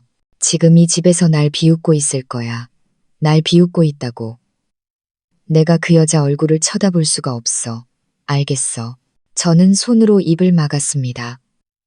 온몸이 떨렸습니다. 내가 그를 비웃는다고? 나는 두려움과 외로움, 굴욕 속에서 살고 있는데 그는 내가 그를 비웃고 있다고 생각하는 걸까? 다른 방법을 찾아. 김 원장, 무슨 수를 써서라도 내 집에서 고장 난 놈으로 살 수는 없어. 그는 마지막 말을 내지르고는 쾅 하는 소리와 함께 전화를 던져버린 듯 했습니다. 그리고 또다시 쨍그랑 하는 소리가 들렸습니다. 이번에는 아마 화병이나 재떨이었을 겁니다. 저는 비틀거리며 뒷걸음질 쳤습니다. 서둘러 제 방으로 돌아와 문을 잠그고 바닥에 주저앉았습니다. 이제야 알겠습니다. 그는 단순히 아픈 게 아니었습니다. 그는 강박에 시달리고 있었습니다. 자신의 자존심과 체면에 고문당하고 있었습니다. 그리고 그는 저를 두려워하고 있었습니다. 자신의 실패를 목격한 유일한 증인을 두려워하고 있었던 것입니다. 한밤중의 통화는 제 모든 의심을 확신으로 바꿔주었습니다. 박 회장은 병을 앓고 있었고 김 원장은 비밀리에 그를 치료하고 있었습니다. 하지만 무슨 병일까? 고장이라는 말은 너무 모호했습니다. 저는 제가 어떤 문제를 가진 사람과 함께 살고 있는지 정확히 알아야 했습니다. 다음 날 아침 박 회장은 평소처럼 일찍 집을 나섰지만 그의 안색은 더 나빠 보였습니다. 눈밑은 퀭했고 피부는 잿빛이었으며 값비싼 정장도 그의 지친 기색을 감추지 못했습니다. 그는 바둑을 두러 간다고 했지만 아마 김 원장의 병원으로 직행했을 겁니다. 그의 서재는 항상 잠겨 있어 들어갈 수 없었습니다. 하지만 어젯밤에 쨍그랑 소리가 생각났습니다. 그가 무언가를 깨뜨렸으니 오늘 아침에는 분명 하녀가 들어가 청소를 할 것이고 청소를 하면 쓰레기를 버릴 것입니다. 저는 기회를 엿보기 시작했습니다. 예상대로 아침 9시쯤 무표정한 김 집사가 직접 2명의 하녀를 감독하며 박 회장의 서재를 청소했습니다. 저는 그들이 깨진 스탠드와 큰 쓰레기 봉투 하나를 들고 나오는 것을 보았습니다. 심장이 빠르게 뛰었습니다. 기회였습니다. 하지만 어떻게 저 쓰레기 봉투에 접근할 수 있을까? 그들 앞에서 뒤질 수는 없었습니다. 저는 부엌으로 내려가 김 집사가 지나갈 때 일부러 딸기잼 병을 바닥에 쏟았습니다. 어머, 죄송해요. 얘나 간식 만들어 주려다가 저는 당황한 척했습니다. 김 집사는 짜증이 가득한 얼굴로 저를 쳐다봤습니다. 안주인이 부엌에 내려온 것도 모자라 칠칠치 못하기까지 하다고 생각하는 듯 했습니다. 사모님은 이런 일 안 하셔도 됩니다. 사람 부르겠습니다. 그녀는 등을 돌려 소리쳤습니다. 이봐, 여기 와서 바닥 좀 닦아. 그녀가 등을 돌려 소리치는 바로 그 순간 저는 행동에 옮겼습니다. 잼에 미끄러지는 척하며 복도 쪽으로 비틀거리며 넘어졌습니다. 마침 하녀 한 명이 박 회장 서재에서 나온 검은 쓰레기 봉투가 담긴 카트를 밀고 지나가고 있었습니다. 저는 카트 쪽으로 넘어지면서 손으로 우연인 척 검은 봉투를 찢었습니다. 안에서 몇 가지 물건이 굴러나왔습니다. 사모님, 김 집사가 놀라 달려왔습니다. 괜찮으세요? 네, 괜찮아요. 저는 얼굴을 찡그리며 일어섰습니다. 그들이 저를 걱정하는 동안 제 손바닥 안에 쓰레기 봉투에서 급히 움켜쥔 무언가가 있다는 것을 아무도 눈치채지 못했습니다. 뜯어진 약 포장지와 작고 구겨진 종이 조각이었습니다. 죄송해요. 제가 너무 칠칠치 못했네요. 방에 가서 좀 쉬어야겠어요. 어지러워서. 저는 그들의 대답을 기다리지 않고 서둘러 등을 돌려 전리품을 쥔 채 제 방으로 향했습니다. 저는 제 손님 방으로 달려가 욕실 문을 잠갔습니다. 떨리는 손으로 손바닥을 폈습니다. 은박 포장지의 약, 외국어로 쓰여 있어 읽을 수 없는 약, 이름. 그리고 구겨진 종이 조각이 있었습니다. 조심스럽게 종이를 폈습니다. 찢어졌지만 완전히 훼손되지는 않은 검사 결과지였습니다. 환자 이름 박태준, 나이 65세라고 적혀 있었습니다. 그리고 아래 결론 부분에는 구겨졌음에도 불구하고 몇 글자를 읽을 수 있었습니다. 전부 의학 용어라 이해할 수 없었지만 이것이 바로 그와 김 원장이 숨기려 했던 비밀이라는 것을 직감했습니다. 저는 떨리는 손으로 휴대전화를 들었습니다. 50억으로 가장 비싼 휴대전화를 살 수는 있었지만 지금 이 순간 그것은 진실을 파헤치기 위한 도구에 불과했습니다. 저는 약 포장지에 적힌 약 이름을 검색창에 입력했습니다. 결과는 즉시 나타났습니다. 의학 정보 사이트와 건강 커뮤니티 게시물들이 쏟아졌습니다. 이 약은 비타민도 단순한 감기약도 아니었습니다. 특수 치료제였습니다. 저는 약에 대한 설명을 읽었습니다. 전립선염 증상 치료에 사용됨. 전립선염, 미간을 찌푸렸습니다. 들어본 적 있는 병이었습니다. 나이든 남성에게 흔한 질병. 하지만 이것이 그가 몰래 약을 먹고 고통스러워하며 전화로 소리 지를 만큼 심각한 병일까? 저는 검사 결과지로 다시 눈을 돌렸습니다.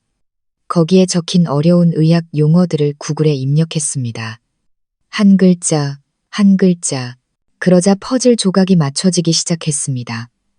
결과지에는 급성 전립선염이라고 명시되어 있었습니다. 저는 계속 검색했습니다. 급성 전립선염 증상. 화면에 나타난 글자들을 보고 제 몸에 피가 차갑게 식는 것을 느꼈습니다. 허리 및 하복부 통증. 이것이 그가 허리를 짚고 얼굴을 찡그렸던 이유였습니다. 고열 및 오한, 이것이 김 원장이 감기라고 거짓말할 수 있었던 이유였습니다.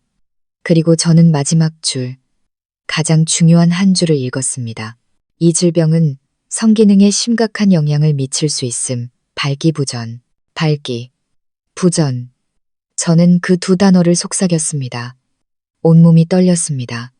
이제야 모든 것을 이해했습니다. 신혼 첫날 밤, 그의 실패는 저 때문에 받은 압박감 때문도, 그가 늙어서도 아니었습니다. 그가 병을 앓고 있었기 때문이었습니다. 그의 남성성을 정면으로 공격하는 병. 그렇다면 일주일에 8번이라는 약속은 그가 병을 앓기 전에 한 말일까, 후에 한 말일까? 만약 후라면 그는 사기꾼이었다. 하지만 저는 더 잔인한 진실을 깨달았습니다. 그는 8번이라는 숫자를 저를 시험하기 위해서가 아니라 자기 자신을 속이기 위해 내세운 것이었습니다. 65, 부와 권력을 다 가진 그는 자신이 고장났다는 사실을 받아들일 수 없었습니다. 그는 35의 젊은 아내를 마치 만병통치약처럼 찾아온 것이었습니다. 제 젊음과 신선함이 자신을 치료해주고 의학이 해내지 못한 기적을 만들어낼 수 있으리라 희망했던 것입니다. 그리고 기적이 일어나지 않자 그는 무너졌습니다. 그는 자신의 만병통치약이 되지 못한 저를 탓했던 것입니다. 저는 바닥에 주저앉아 헛웃음을 터뜨렸습니다. 쓰라리고 씁쓸한 웃음이었습니다. 결국 저는 50억에 팔려온 것이 봉사를 위해서가 아니라 실험을 위해서였던 것입니다. 처참하게 실패한 실험, 그리고 저는 지금 한 늙은 남자의 자존심이 무너진 잔해 속에서 살고 있었습니다. 제 씁쓸한 웃음소리가 욕실 안에서 울리다 잦아들었습니다. 저는 차가운 타일 바닥에 주저앉은 채 여전히 약 포장지와 검사 결과지를 꽉 쥐고 있었습니다. 때때로 진실은 거짓말보다 더 적나라하고 처참했습니다. 결국 50억 원으로 저를 사오고 오만하게 일주일에 8번을 요구했던 65의 남자는 사실 자신의 자존심과 힘겹게 싸우고 있는 환자에 불과했던 것입니다. 저는 문득 전 남편을 떠올렸습니다. 예나의 양육비를 주지 않겠다고 소리친 순간부터 그는 제게 더 이상 전 남편이 아니라 그저 그놈일 뿐이었습니다. 그놈도 박 회장처럼 실패했던 밤들이 있었습니다. 그는 저보다 5살이나 어렸고 한창 혈기왕성할 나이였지만 밤샘 술과 도박은 일찌감치 그의 몸을 갉아먹고 있었습니다. 하지만 그의 반응은 달랐습니다. 그는 결코 침묵하거나 부끄러워하거나 자신의 잘못이라고 생각하지 않았습니다. 그날 밤이 생생하게 기억납니다. 그가 실패하자 그는 술과 자격지심으로 붉어진 눈으로 저를 돌아보며 소리쳤습니다. 당신 탓이야. 당신은 통나무 같다고. 아무 감정도 없잖아. 그는 자신의 실패를 저를 모욕하고 제가 형편없는 아내라고 비난하는 핑계로 삼았습니다. 그리고 그는 바람을 피웠습니다. 세상과 자기 자신에게 자신이 여전히 건재하다는 것을 증명하기 위해서였습니다. 그는 잔인함과 배신으로 자신의 나약함을 감췄습니다. 그는 제 마음속에 깊은 상처를 남겼습니다. 제가 잘못했고 제가 남편을 만족시킬 줄 모르는 여자라는 상처를. 저는 손에 든 약 포장지를 보았습니다. 박 회장, 그도 실패했습니다. 그도 제 탓을 했습니다. 당신이 너무 젊어서 부담스러웠다고. 언뜻 들으면 비슷해 보였습니다. 남자는 자존심에 상처를 입으면 곁에 있는 여자에게 책임을 돌리려 합니다. 하지만 무언가 달랐습니다. 전 남편은 그 비난을 저를 공격하는 무기로 썼지만 박 회장은 그것을 자신을 방어하는 방패로 썼습니다. 전 남편은 제가 잘못했다고 믿게 만들고 싶어 했지만 박 회장은 그저 자신이 잘못하지 않았다고 믿고 싶어 했습니다. 그는 다른 여자를 찾지 않았고 저를 더 모욕하지도 않았습니다. 그는 도망치는 길을 택했습니다. 서재로 바둑과 낚시 뒤로 숨었습니다. 밤에는 혼자 몰래 약을 먹고 전화기에 대고 소리를 질렀습니다. 그는 저에게 잔인하지 않았습니다. 그는 자기 자신에게 잔인했습니다. 그는 자존심이라는 감옥에 스스로를 가두고 고문하고 있었습니다. 저는 깨달았습니다. 50억 원은 제가 봉사하는 대가가 아니었습니다. 그것은 그가 저를 실험 대상으로 그의 쓰러져가는 남성성을 위한 마지막 시험대로 고용하는 대가였습니다. 그리고 시험이 실패하자 저는 그 처참함의 증거물이 되어버렸습니다. 그는 저를, 제 시선을 두려워했던 것입니다. 이 집에 발을 들인 이래 처음으로 저는 그가 무서운 재벌 회장이나 변태적인 고객으로 보이지 않았습니다. 저는 그저 자신의 그림자에 짓눌려 고통받는, 외롭고 병든, 그리고 불쌍한 65살의 노인을 보았습니다. 제 분노는 사라지고 굴욕감도 옅어졌습니다. 그 자리에는 모호한 연민만이 남았습니다. 저는 이 상황을 계속 내버려 둘 수 없다고 생각했습니다. 이 침묵과 회피는 이 화려한 저택을 숨막히는 지하실로 만들고 있었습니다. 그는 제가 자신을 비웃고 있다고 생각했고 그가 저를 피할수록 의심은 커져만 갔습니다. 저는 8년 동안 자신의 나약함을 비난으로 감추는 남편과 살았습니다. 이제는 병을 침묵으로 감추는 남편과 살고 싶지 않았습니다. 저는 50억을 가졌고 딸의 미래를 보장받았습니다. 이론적으로는 그를 내버려 두고 허수아비 안주인으로 살며 그의 돈을 쓰고 딸을 키울 수도 있었습니다. 하지만 그럴 수 없었습니다. 그의 침묵과 숨겨진 고통이 저를 불편하게 했습니다. 더 이상 거짓된 연극 속에서 살고 싶지 않았습니다. 그날 밤 저는 그를 기다리기로 결심했습니다. 예나를 일찍 재우고 보모에게 잘 돌봐달라고 부탁했습니다. 저는 제 방이 아닌 그가 집에 돌아오면 반드시 지나쳐야 하는 중앙거실에 앉았습니다. 불을 환하게 켜는 대신 노란 스탠드 불빛 하나만 남겨두었습니다. 솔직한 대화를 하고 싶었습니다. 밤 10시가 다 되어 익숙한 차 소리가 들렸습니다. 그가 바둑을 두고 돌아온 것입니다. 무거운 나무 문이 열리고 박 회장이 지치고 잿빛 얼굴로 들어섰습니다. 그가 거실에 앉아 기다리는 저를 보고는 깜짝 놀라 그 자리에 멈춰 섰습니다. 마치 도둑질하다 들킨 사람처럼 당황한 기색이 역력했습니다. 그는 제가 여기서 자신을 기다릴 줄은 상상도 못했던 것입니다. 아, 아직 안 잤나? 그가 입을 열었습니다. 목소리는 메말라 있었고 여전히 서먹한 질문이었습니다. 그는 넥타이를 풀며 제 눈을 똑바로 쳐다보지 못하고 계단을 올라 자신의 안전지대인 서재로 가려고 했습니다. 저는 일어섰습니다. 더 이상 그가 도망치게 둘 수 없었습니다. 회장님, 제 목소리는 차분했습니다. 드릴 말씀이 있어요. 그는 걸음을 멈췄지만 여전히 등을 돌린 채였습니다. 그가 피곤한 한숨을 내쉬었습니다. 나 피곤해. 중요한 일이면 내일 얘기하지. 그는 다시 걸음을 옮기려 했습니다. 그런가요? 저는 여전히 차분한 목소리로 말했습니다. 회장님의 바둑보다 더 중요한 얘기일 텐데요. 그가 돌아섰습니다. 그의 얼굴에는 짜증이 역력했습니다. 도대체 뭘 원하나? 돈이라면 저는 그가 말을 끝내게 두지 않았습니다. 저는 천천히 그에게 다가가 손바닥을 폈습니다. 노란 불빛 아래 제가 쓰레기통에서 주우는 박 약 포장지가 놓여 있었습니다. 이거 드시면 굳이 쉬실 필요도 없을 텐데요. 제 목소리는 가벼웠지만 한 글자 한 글자가 납처럼 무겁다는 것을 알았습니다. 박 회장의 얼굴색이 변했습니다.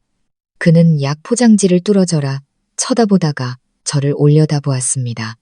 그의 눈은 놀라움과 분노로 커져 있었습니다. 당신, 그거 어디서 났어? 그가 으르렁거렸습니다. 어디서 났는지는 중요하지 않죠. 저는 그의 눈을 똑바로 쳐다보았습니다. 그에 대한 두려움은 이제 사라졌습니다. 중요한 건 오늘 밤 저와 솔직하게 얘기하시겠어요?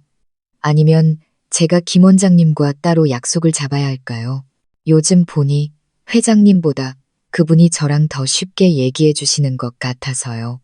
제 말, 특히 김 원장이라는 이름은 박 회장이 애써 쌓아올린 방어벽을 무너뜨리는 마지막 망치질과도 같았습니다. 그의 얼굴에서 분노가 사라지고 그 자리에는 완전한 붕괴만이 남았습니다. 그는 더 이상 권위적인 재벌 회장이 아니었습니다. 그는 비틀거리며 윤이 나는 원목 계단 난간을 잡았습니다. 그러지 않았다면 그는 그대로 주저앉았을지도 모릅니다. 당신 다 알고 있었나? 그가 숨을 헐떡였습니다. 그의 목소리에는 더 이상 위험이 없었고 모든 것이 발각된 늙은이의 떨림만이 있었습니다. 그는 저를 아내가 아닌 판사처럼 쳐다보았습니다. 저는 대답하지 않았습니다. 그저 약 포장지를 쥔 채 그를 바라보았습니다. 제 침묵은 1000마디의 고발보다 더 무서웠습니다. 그는 제가 모든 것을 알고 있다는 것을 깨달았습니다. 병에 대해, 김 원장의 거짓말에 대해, 그리고 그의 은밀한 행동에 대해 그는 가장 낮은 계단에 털썩 주저앉았습니다. 그의 직원 중 누구도 상상하지 못했을 광경이었습니다. 위풍당당하던 회장님이 자신의 집 계단에 웅크리고 앉아 있었습니다. 그는 두 손으로 머리를 감쌌고 은발이 불빛 아래 초라하게 흩날렸습니다. 그래, 그는 마침내 인정했습니다. 그의 목소리는 지치고 힘이 없었습니다. 그래, 나 아파. 몇 달 됐어. 그는 고개를 들었습니다. 충혈된 눈에는 핏발이 서 있었습니다. 급성 전립선염이야. 이제 만족하나? 저는 여전히 침묵했습니다. 만족하지 않았습니다. 그저 제 생각이 맞았을 뿐이었습니다. 그럼 저는 왜 거짓말을 했는지, 왜 8번이라는 조건을 내걸었는지 물으려 했습니다. 제 생각을 읽은 듯 그가 헛웃음을 터뜨렸습니다. 메마르고 처량한 웃음소리가 넓은 현관에 울려 퍼졌습니다. 내가 왜 8번이라고 했냐고? 왜 당신 같은 젊은 아내를 사왔냐고? 그가 계단을 주먹으로 내리쳤습니다. 자존심 때문이야, 알겠어? 65 먹은 놈의 멍청한 자존심 때문이라고. 그는 고개를 숙였습니다. 나는 받아들일 수가 없었어. 나는 모든 걸 가졌는데. 돈, 권력. 그런데 내가 고장났다고 나는 생각했어. 그가 절망적인 눈빛으로 저를 올려다 보았습니다. 당신은 점잖아. 35. 당신의 젊음, 당신의 신선함이 기적이 될 수 있을 거라고. 나를 다시 되찾게 해줄 수 있을 거라고 생각했어. 나는 스스로를 속였던 거야. 당신을 마지막 시험약처럼 이 집에 데려온 거라고. 그리고 그날 밤 그가 떨리는 목소리로 말을 이었습니다. 내가 실패했을 때 당신이 나를 쳐다보는 걸 봤어. 그 눈빛. 나는 당신이 무슨 생각을 하는지 알았어. 당신은 날 비웃고 있었어. 경멸하고 있었어. 온 세상이 날 비웃는 것처럼. 아니에요. 저는 변명하려 했지만 그가 손을 저었습니다. 나는 당신 얼굴을 쳐다볼 수가 없었어. 그 시선이 두려웠어. 서아 씨, 나는 차라리 죽는 게 낫지. 젊은 아내에게 초라한 놈 취급당하면서 살 수는 없었어. 그래서 당신을 피하고 당신 탓을 한 거야. 전부 내가 부끄러워서 그랬어. 수치스러워서. 죽을 것 같았다고. 그는 두 무릎 사이에 머리를 파묻었고 어깨가 들썩였습니다. 저는 계단에서 떨고 있는 남자를 바라보았습니다. 50억으로 기적을 사려 했던 남자는 결국 자신의 처참한 진실을 고백해야만 했습니다. 수치스러워서 죽을 것 같았다는 그의 말은 더 이상 재벌 회장의 말이 아니었습니다. 고통받고 있는 한 인간의 말이었습니다. 속았다는 분노와 시험약 취급을 당했다는 굴욕감이 모두 사라지고 긴 침묵만이 남았습니다. 저는 사과를 기다렸지만 제가 받은 것은 사과 이상이었습니다. 그것은 고백이었습니다. 그가 고개를 들었습니다. 충혈된 눈은 이제 피로와 기다림으로 가득 차 있었습니다. 그는 제 판결을 기다리고 있었습니다. 제가 어떻게 할 것이라고 생각했을까? 협박할까? 돈을 더 요구할까? 아니면 이혼할까? 당신. 그가 쉰 목소리로 말했습니다. 이혼하고 싶은 거지. 나도 이해해. 당신 손해보게 하지는 않을 거야. 그는 숨을 들이마시고 사업가의 본능으로 돌아갔습니다. 얼마를 원하나? 50억 더. 아니, 100억이라도 주겠소. 그냥 비밀 유지 계약서에 서명만 해줘. 오늘 밤일은 없었던 걸로 하고. 당신은 떠나도 좋아. 그는 또다시 돈을 쓰려 했습니다. 그는 여전히 돈이 모든 것을 해결할 수 있다고 생각했습니다.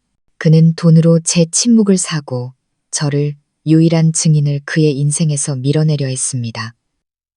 그가 다시 자신의 외로움과 병 속으로 돌아갈 수 있도록 저는 그를 보았습니다.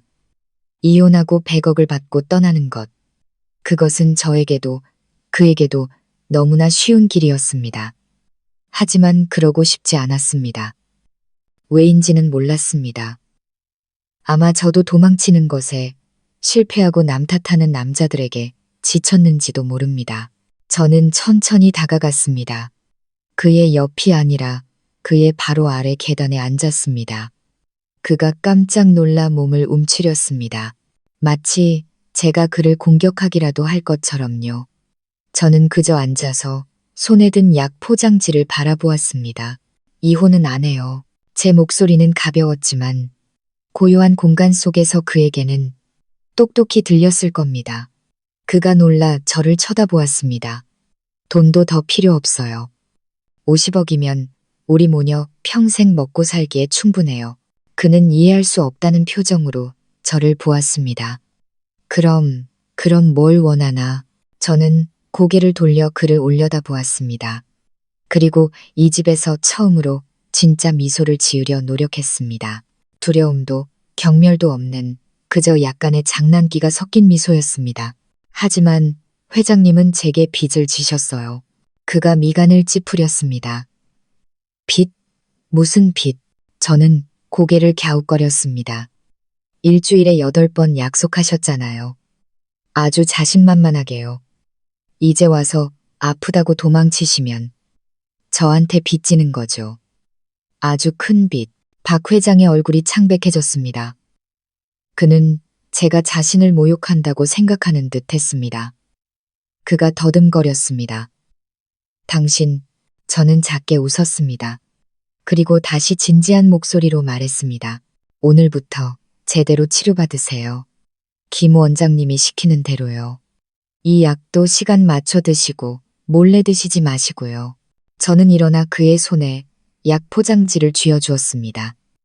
그리고 회장님 건강해지시면 저한테 진 빚 8번 다 갚으셔야 해요.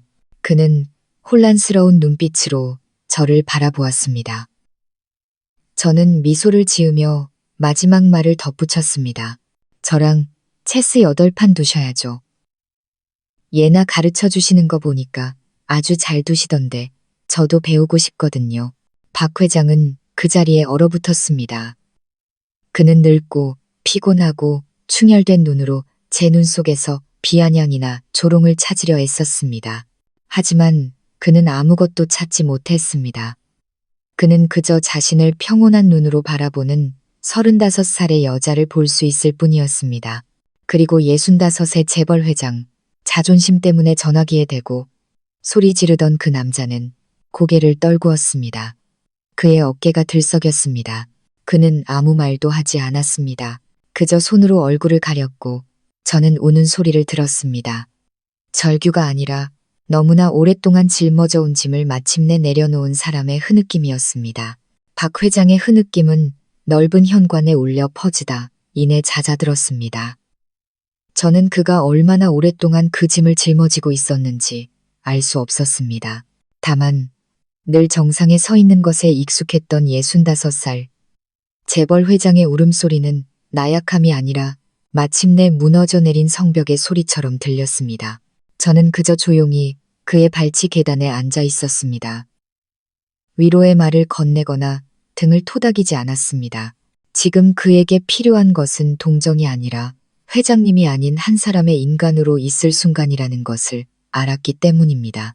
한참 후에야 그가 고개를 들었습니다. 더 이상 붉어진 눈을 감추려 하지 않았습니다. 그는 피곤하고 어딘가 고마워하는 듯한 눈빛으로 저를 바라보았습니다. 당신, 날 경멸하지 않는 건가? 그가 쉰 목소리로 물었습니다. 저는 고개를 저었습니다. 제가 무슨 자격으로 회장님을 경멸해요? 아프면 치료받는 건 당연한 거예요. 죄가 아니잖아요. 저는 일어섰습니다. 늦었어요. 방에 올라가서 쉬세요. 제가 돌아서려 할 때 그가 저를 불렀습니다. 서아 씨, 그날 밤 당신 탓을 해서 미안했소. 내가 정말 초라했지. 저는 그를 돌아보았습니다. 네, 그날 밤 회장님은 정말 초라했어요. 저는 솔직하게 말했습니다. 하지만 그 초라함은 회장님이 고장 나서가 아니라 저와 자기 자신 모두에게 거짓말을 하려 했기 때문이에요. 이제 그러지 마세요. 65이면 그렇게까지 애쓰지 않으셔도 돼요. 저는 당황한 그를 남겨두고 자리를 떴습니다. 아마 그는 평생 처음으로 여자에게 그런 식으로 훈계를 들었을 것입니다. 그날 밤 이후 이 저택의 모든 것이 변했습니다. 저와 박 회장 사이에 보이지 않는 벽이 사라졌습니다. 그는 더 이상 저를 피하지 않았습니다. 우리는 여전히 각자의 방을 썼지만 제가 지나갈 때 그의 서재문은 더 이상 굳게 닫혀 있지 않았습니다. 그리고 저는 제 일을 시작했습니다. 계약서에 명시된 일이 아니었습니다. 저는 인터넷에서 전립선염에 대한 모든 것을 찾아보았습니다. 그 병이 남자의 자존심뿐만 아니라 실제로 얼마나 고통스럽고 피곤한지를 알게 되었습니다. 엄격한 식단 관리가 필요했습니다. 다음 날 제가 부엌으로 내려가자 김 집사가 미간을 찌푸렸습니다. 사모님, 필요하신 게 있으시면 저를 부르십시오. 부엌일은 저는 그녀를 평온하게 바라보며 말했습니다. 오늘부터 회장님 식사는 제가 직접 챙길 겁니다.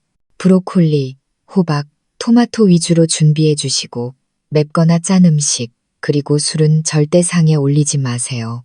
김 집사는 깜짝 놀랐습니다. 제가 처음으로 내린 명령이었습니다.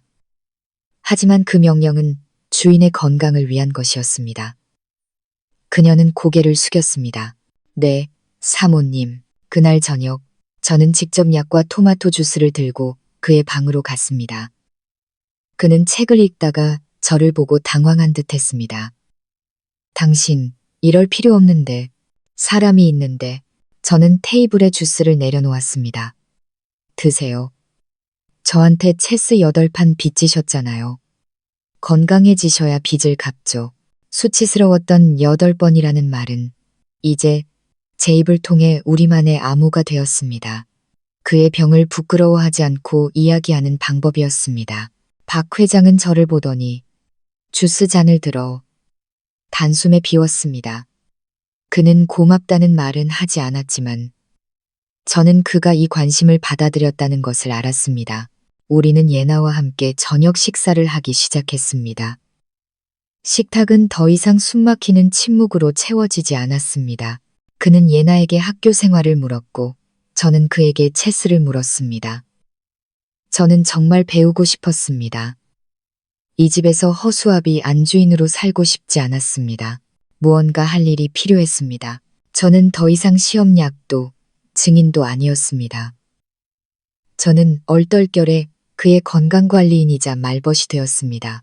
그가 50억을 주고 전혀 다른 이유로 사온 바로 그 말벗이었습니다. 제 삶은 새로운 궤도에 올랐습니다. 아침에는 예나를 국제학교에 데려다 주었습니다. 꿈에서도 감히 생각하지 못했던 학교였습니다. 오후에는 집으로 돌아와 박 회장과 체스를 두었습니다. 늦었지만 많은 것을 배웠습니다. 저녁에는 그의 식사와 약을 챙겼습니다. 그의 병은 눈에 띄게 호전되었습니다. 더 이상 잿빛 얼굴로 몰래 행동하지 않았고 심지어 살도 조금 올랐습니다. 저는 끔찍했던 과거와 전 남편을 거의 잊어가고 있었습니다. 이 50억 원이 화려한 삶뿐만 아니라 평온함까지 사주었다고 생각했습니다.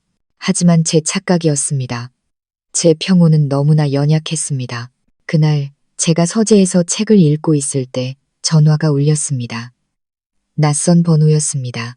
전화를 받자 술에 취해 혀가 꼬인 익숙한 목소리가 들려왔고 제 몸에 피가 차갑게 굳었습니다. 여보, 자기야? 팔자 좋게 사느라 전 남편은 잊었나? 그놈이었습니다. 전 남편. 저는 떨리는 몸으로 서둘러 발코니로 나가 유리문을 닫았습니다. 당신, 나한테 무슨 일이야? 우리 할 얘기 없어. 그가 비웃었습니다. 할 얘기가 없어? 잘나셨네. 듣자 하니 65살 먹은 재벌 영감한테 시집 갔다며? 대단하다, 진서아. 그러더니 그의 목소리가 위협적으로 변했습니다. 근데 말이야, 그 영감 고장 났다면서? 네가 어떻게 모셨길래 쓰지도 못하고 너를 딴 방으로 내쫓았대? 심장이 멎는 것 같았습니다. 어떻게 그가 알았을까? 무슨 말도 안 되는 소리야. 말도 안 돼? 그가 소리쳤습니다. 그 중매쟁이 이모가 동네방네 떠들고 다니던데. 네가 총애를 잃었다고. 그 집에 들어가서 하녀보다도 못한 취급받는다고. 어때? 고장난 영감한테 빌부터 사니까 쪽팔리지 않냐? 큰이모, 그녀였습니다. 제가 기대에 못 미치자 밖에서 제 험담을 하고 다닌 것이었습니다. 그래서 뭘 원하는데? 저는 이를 악물었습니다. 두려움이 저를 덮쳐왔습니다. 나 돈이 너무 급해서. 그가 노골적으로 말했습니다. 너 재벌집에 살잖아. 50억도 받았다며. 나한테 10억만 줘. 딱 10억. 내가 입 다물어주는 값이야. 나 돈 없어. 제가 소리쳤습니다. 없어? 그가 으르렁거렸습니다. 그럼 내가 직접 그 저택으로 찾아가지. 내 고장난 남편한테 네가 내 아내였다는 사실을 알려주고 내 딸 예나한테는 지 엄마가 얼마나 대단한지 몸 팔아서 자기를 키웠는지 다 말해줄 거야. 내가. 하지마. 저는 울음을 터뜨렸습니다. 공포에 숨이 막혔습니다. 그가 박 회장에게 말하는 것은 두렵지 않았습니다. 예나에게 말하는 것이 두려웠습니다. 제 딸은 제 전부였습니다. 그럼 10억, 24시간 주지. 돈 없으면 날 원망하지 마. 그는 전화를 끊었습니다. 저는 발코니 바닥에 주저앉아 소리 없이 울었습니다. 제 거짓된 평온은 갈갈이 찢겨나갔습니다. 10억을 어디서 구한단 말인가. 박 회장이 제게 카드를 주었지만 10억은 너무 큰 돈이라 그가 모르게 인출할 수는 없었습니다. 바로 그때 발코니 문이 열렸습니다. 박 회장이 서 있었습니다.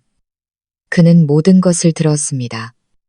그의 얼굴에는 분노도 놀라움도 없었습니다. 무서울 정도로 평온했습니다. 그놈이 어디서 만나자고 했나? 그가 물었습니다. 회장님, 들으셨어요? 제가 더듬거렸습니다. 그는 제 질문에 대답하지 않고 전화를 꺼내 번호를 눌렀습니다. 여보세요, 홍 변호사. 처리할 일이 있네. 그는 저를 보았습니다. 그놈 어디 있나? 저는 떨리는 목소리로 그놈이 약속한 카페 주소를 말했습니다. 박 회장은 고개를 끄덕이고 전화기에 대고 말했습니다. 지금 오후 카페에 있는 놈 하나 찾아 내 아내를 협박하고 있어. 법적인 테두리 안에서 그 놈을 내 아내 인생에서 영원히 사라지게 만들어주게. 그는 전화를 끊고 저를 돌아보았습니다. 그는 제 과거에 대해 그놈의 모욕적인 말에 대해 묻지 않았습니다. 그저 제 어깨에 손을 얹고 가볍게 토닥였습니다.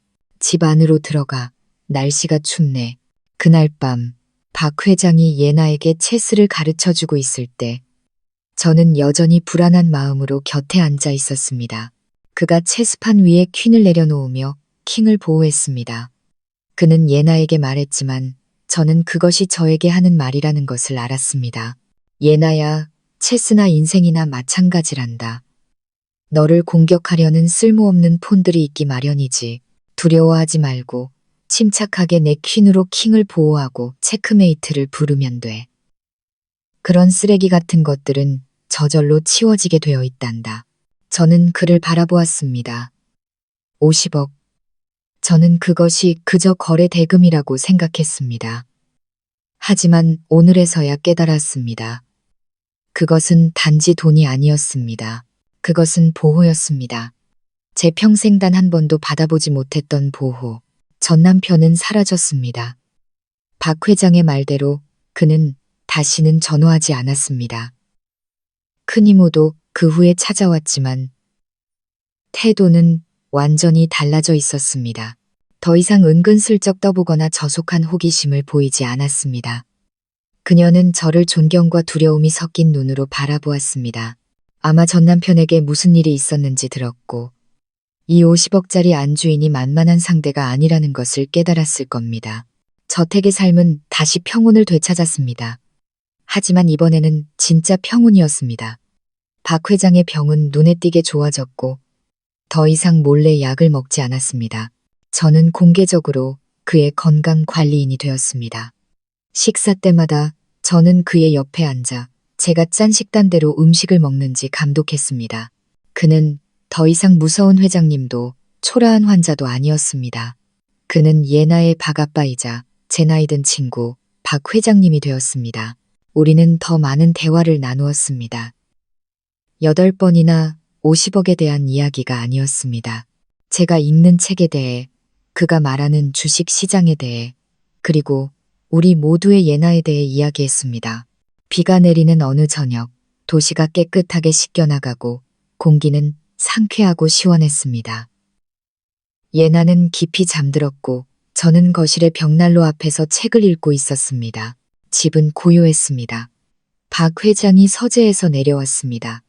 그는 더 이상 저녁에 낚시를 가거나 바둑을 두러 가지 않았습니다. 그는 녹차를 우려 제 맞은편 의자에 앉았습니다. 멀리 떨어진 소파가 아니라 바로 가까운 의자였습니다. 우리는 잠시 침묵했고 창밖으로 빗소리만 들렸습니다. 건강이 많이 좋아졌어. 그가 갑자기 입을 열었습니다.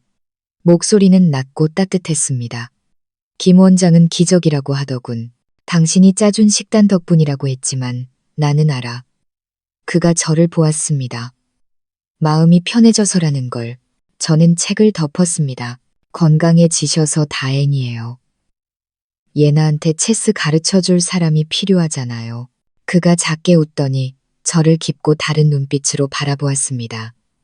물건을 사려는 사람의 샅샅이 훑는 눈빛도 실패한 자의 부끄러운 눈빛도 아니었습니다. 65의 남자가 35의 여자를 바라보는 눈빛이었습니다.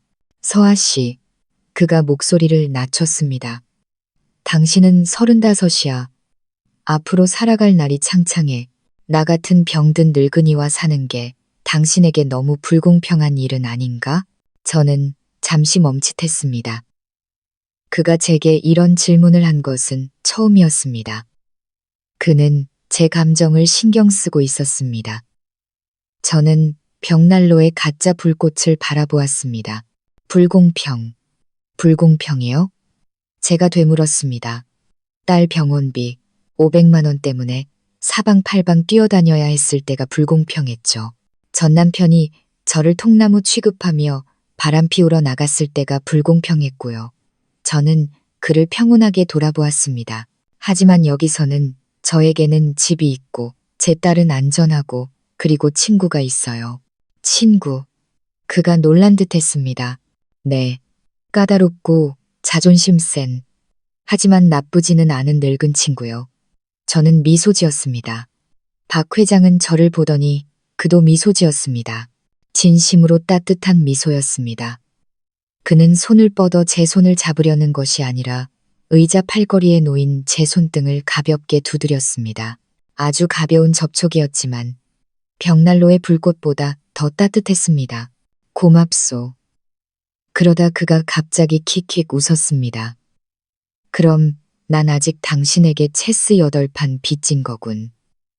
한 달 내내 내가 가르치기만 했지 당신 한 판도 못 이겼잖아. 저도 웃음을 터뜨렸습니다. 8이라는 숫자는 그 의미를 완전히 바꾸었습니다. 아니요. 저는 고개를 저었습니다. 이제 8번은 필요 없어요. 그게 무엇이든 간에요. 저는 그를 바라보았습니다. 한 판이라도 평생 함께 둘 수 있다면 그걸로 충분할 것 같아요. 박 회장은 아무 말 없이 저를 바라보다가 고개를 끄덕이고는 녹차 찻잔을 들어 제 쪽으로 내밀었습니다. 저도 제 찻잔을 들었습니다. 우리에게는 뜨거운 신혼 첫날 밤이 필요하지 않았습니다. 우리에게 필요한 것은 바로 이런 평온한 저녁이었습니다. 급이 내리던 밤으로부터 3년이 흘렀습니다. 시간은 저택의 정원을 흐르는 강물처럼 조용히 흘러갔습니다. 38배 저는 더 이상 3년 전에 절망하고 불안해하던 35의 여자가 아니었습니다. 돈에 대한 걱정, 신분에 대한 굴욕감, 모든 것이 아주 오래전에 꾼 악몽처럼 멀어졌습니다. 꿀처럼 노란 가을 햇살이 잔디밭에 길게 드리워진 오후, 저는 정원의 하얀 그네에 앉아 책을 읽고 있었습니다. 박 회장은 3년 전 제게 시내의 작은 갤러리를 열어주었습니다.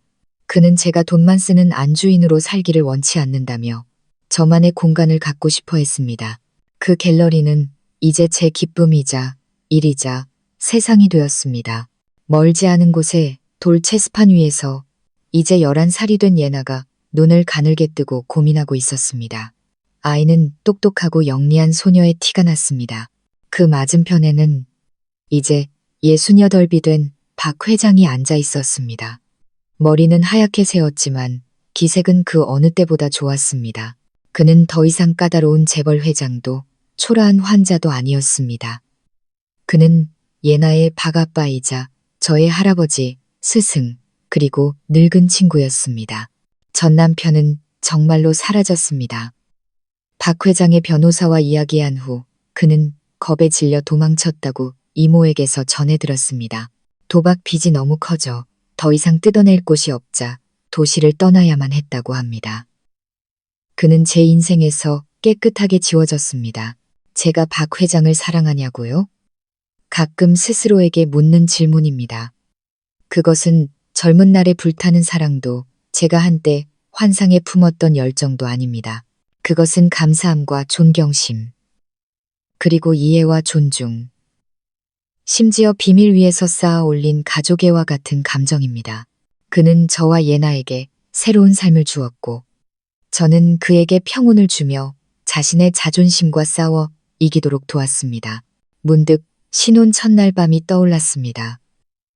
붉은 슬립과 일주일에 8번이라는 터무니없는 약속이 있었던 그 밤.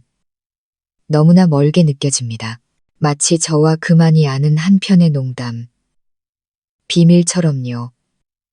이제 우리에게는 그 8번이 필요하지 않습니다. 체크메이트. 예나의 외침이 제 생각의 흐름을 끊었습니다. 제가 또 아빠 이겼어요. 박 회장은 호탕하게 웃었습니다. 조금의 거짓도 없는 상쾌한 웃음이었습니다. 허허, 이 녀석 정말 잘 두는구나. 또 졌네. 그는 예나의 머리를 쓰다듬고는 저를 올려다보았습니다. 그의 눈빛은 온화하고 따뜻했습니다. 저도 미소를 지으며 책을 덮었습니다. 제 인생도 한판의 체스와 같았습니다. 막다른 길에 몰려 더 이상 물러설 곳이 없다고 생각했습니다. 하지만 단 한 번의 올바른 수, 절망 속에서 내린 선택 하나가 완전히 새로운 판을 열어주었습니다. 제가 감히 꿈꿔본 적도 없는 평온한 판을요. 오늘 이야기에 공감하셨다면 구독과 좋아요를 눌러주시고 여러분의 생각도 댓글로 남겨주세요. 마음 쉼터는 다음 이야기로 다시 찾아뵙겠습니다. 감사합니다.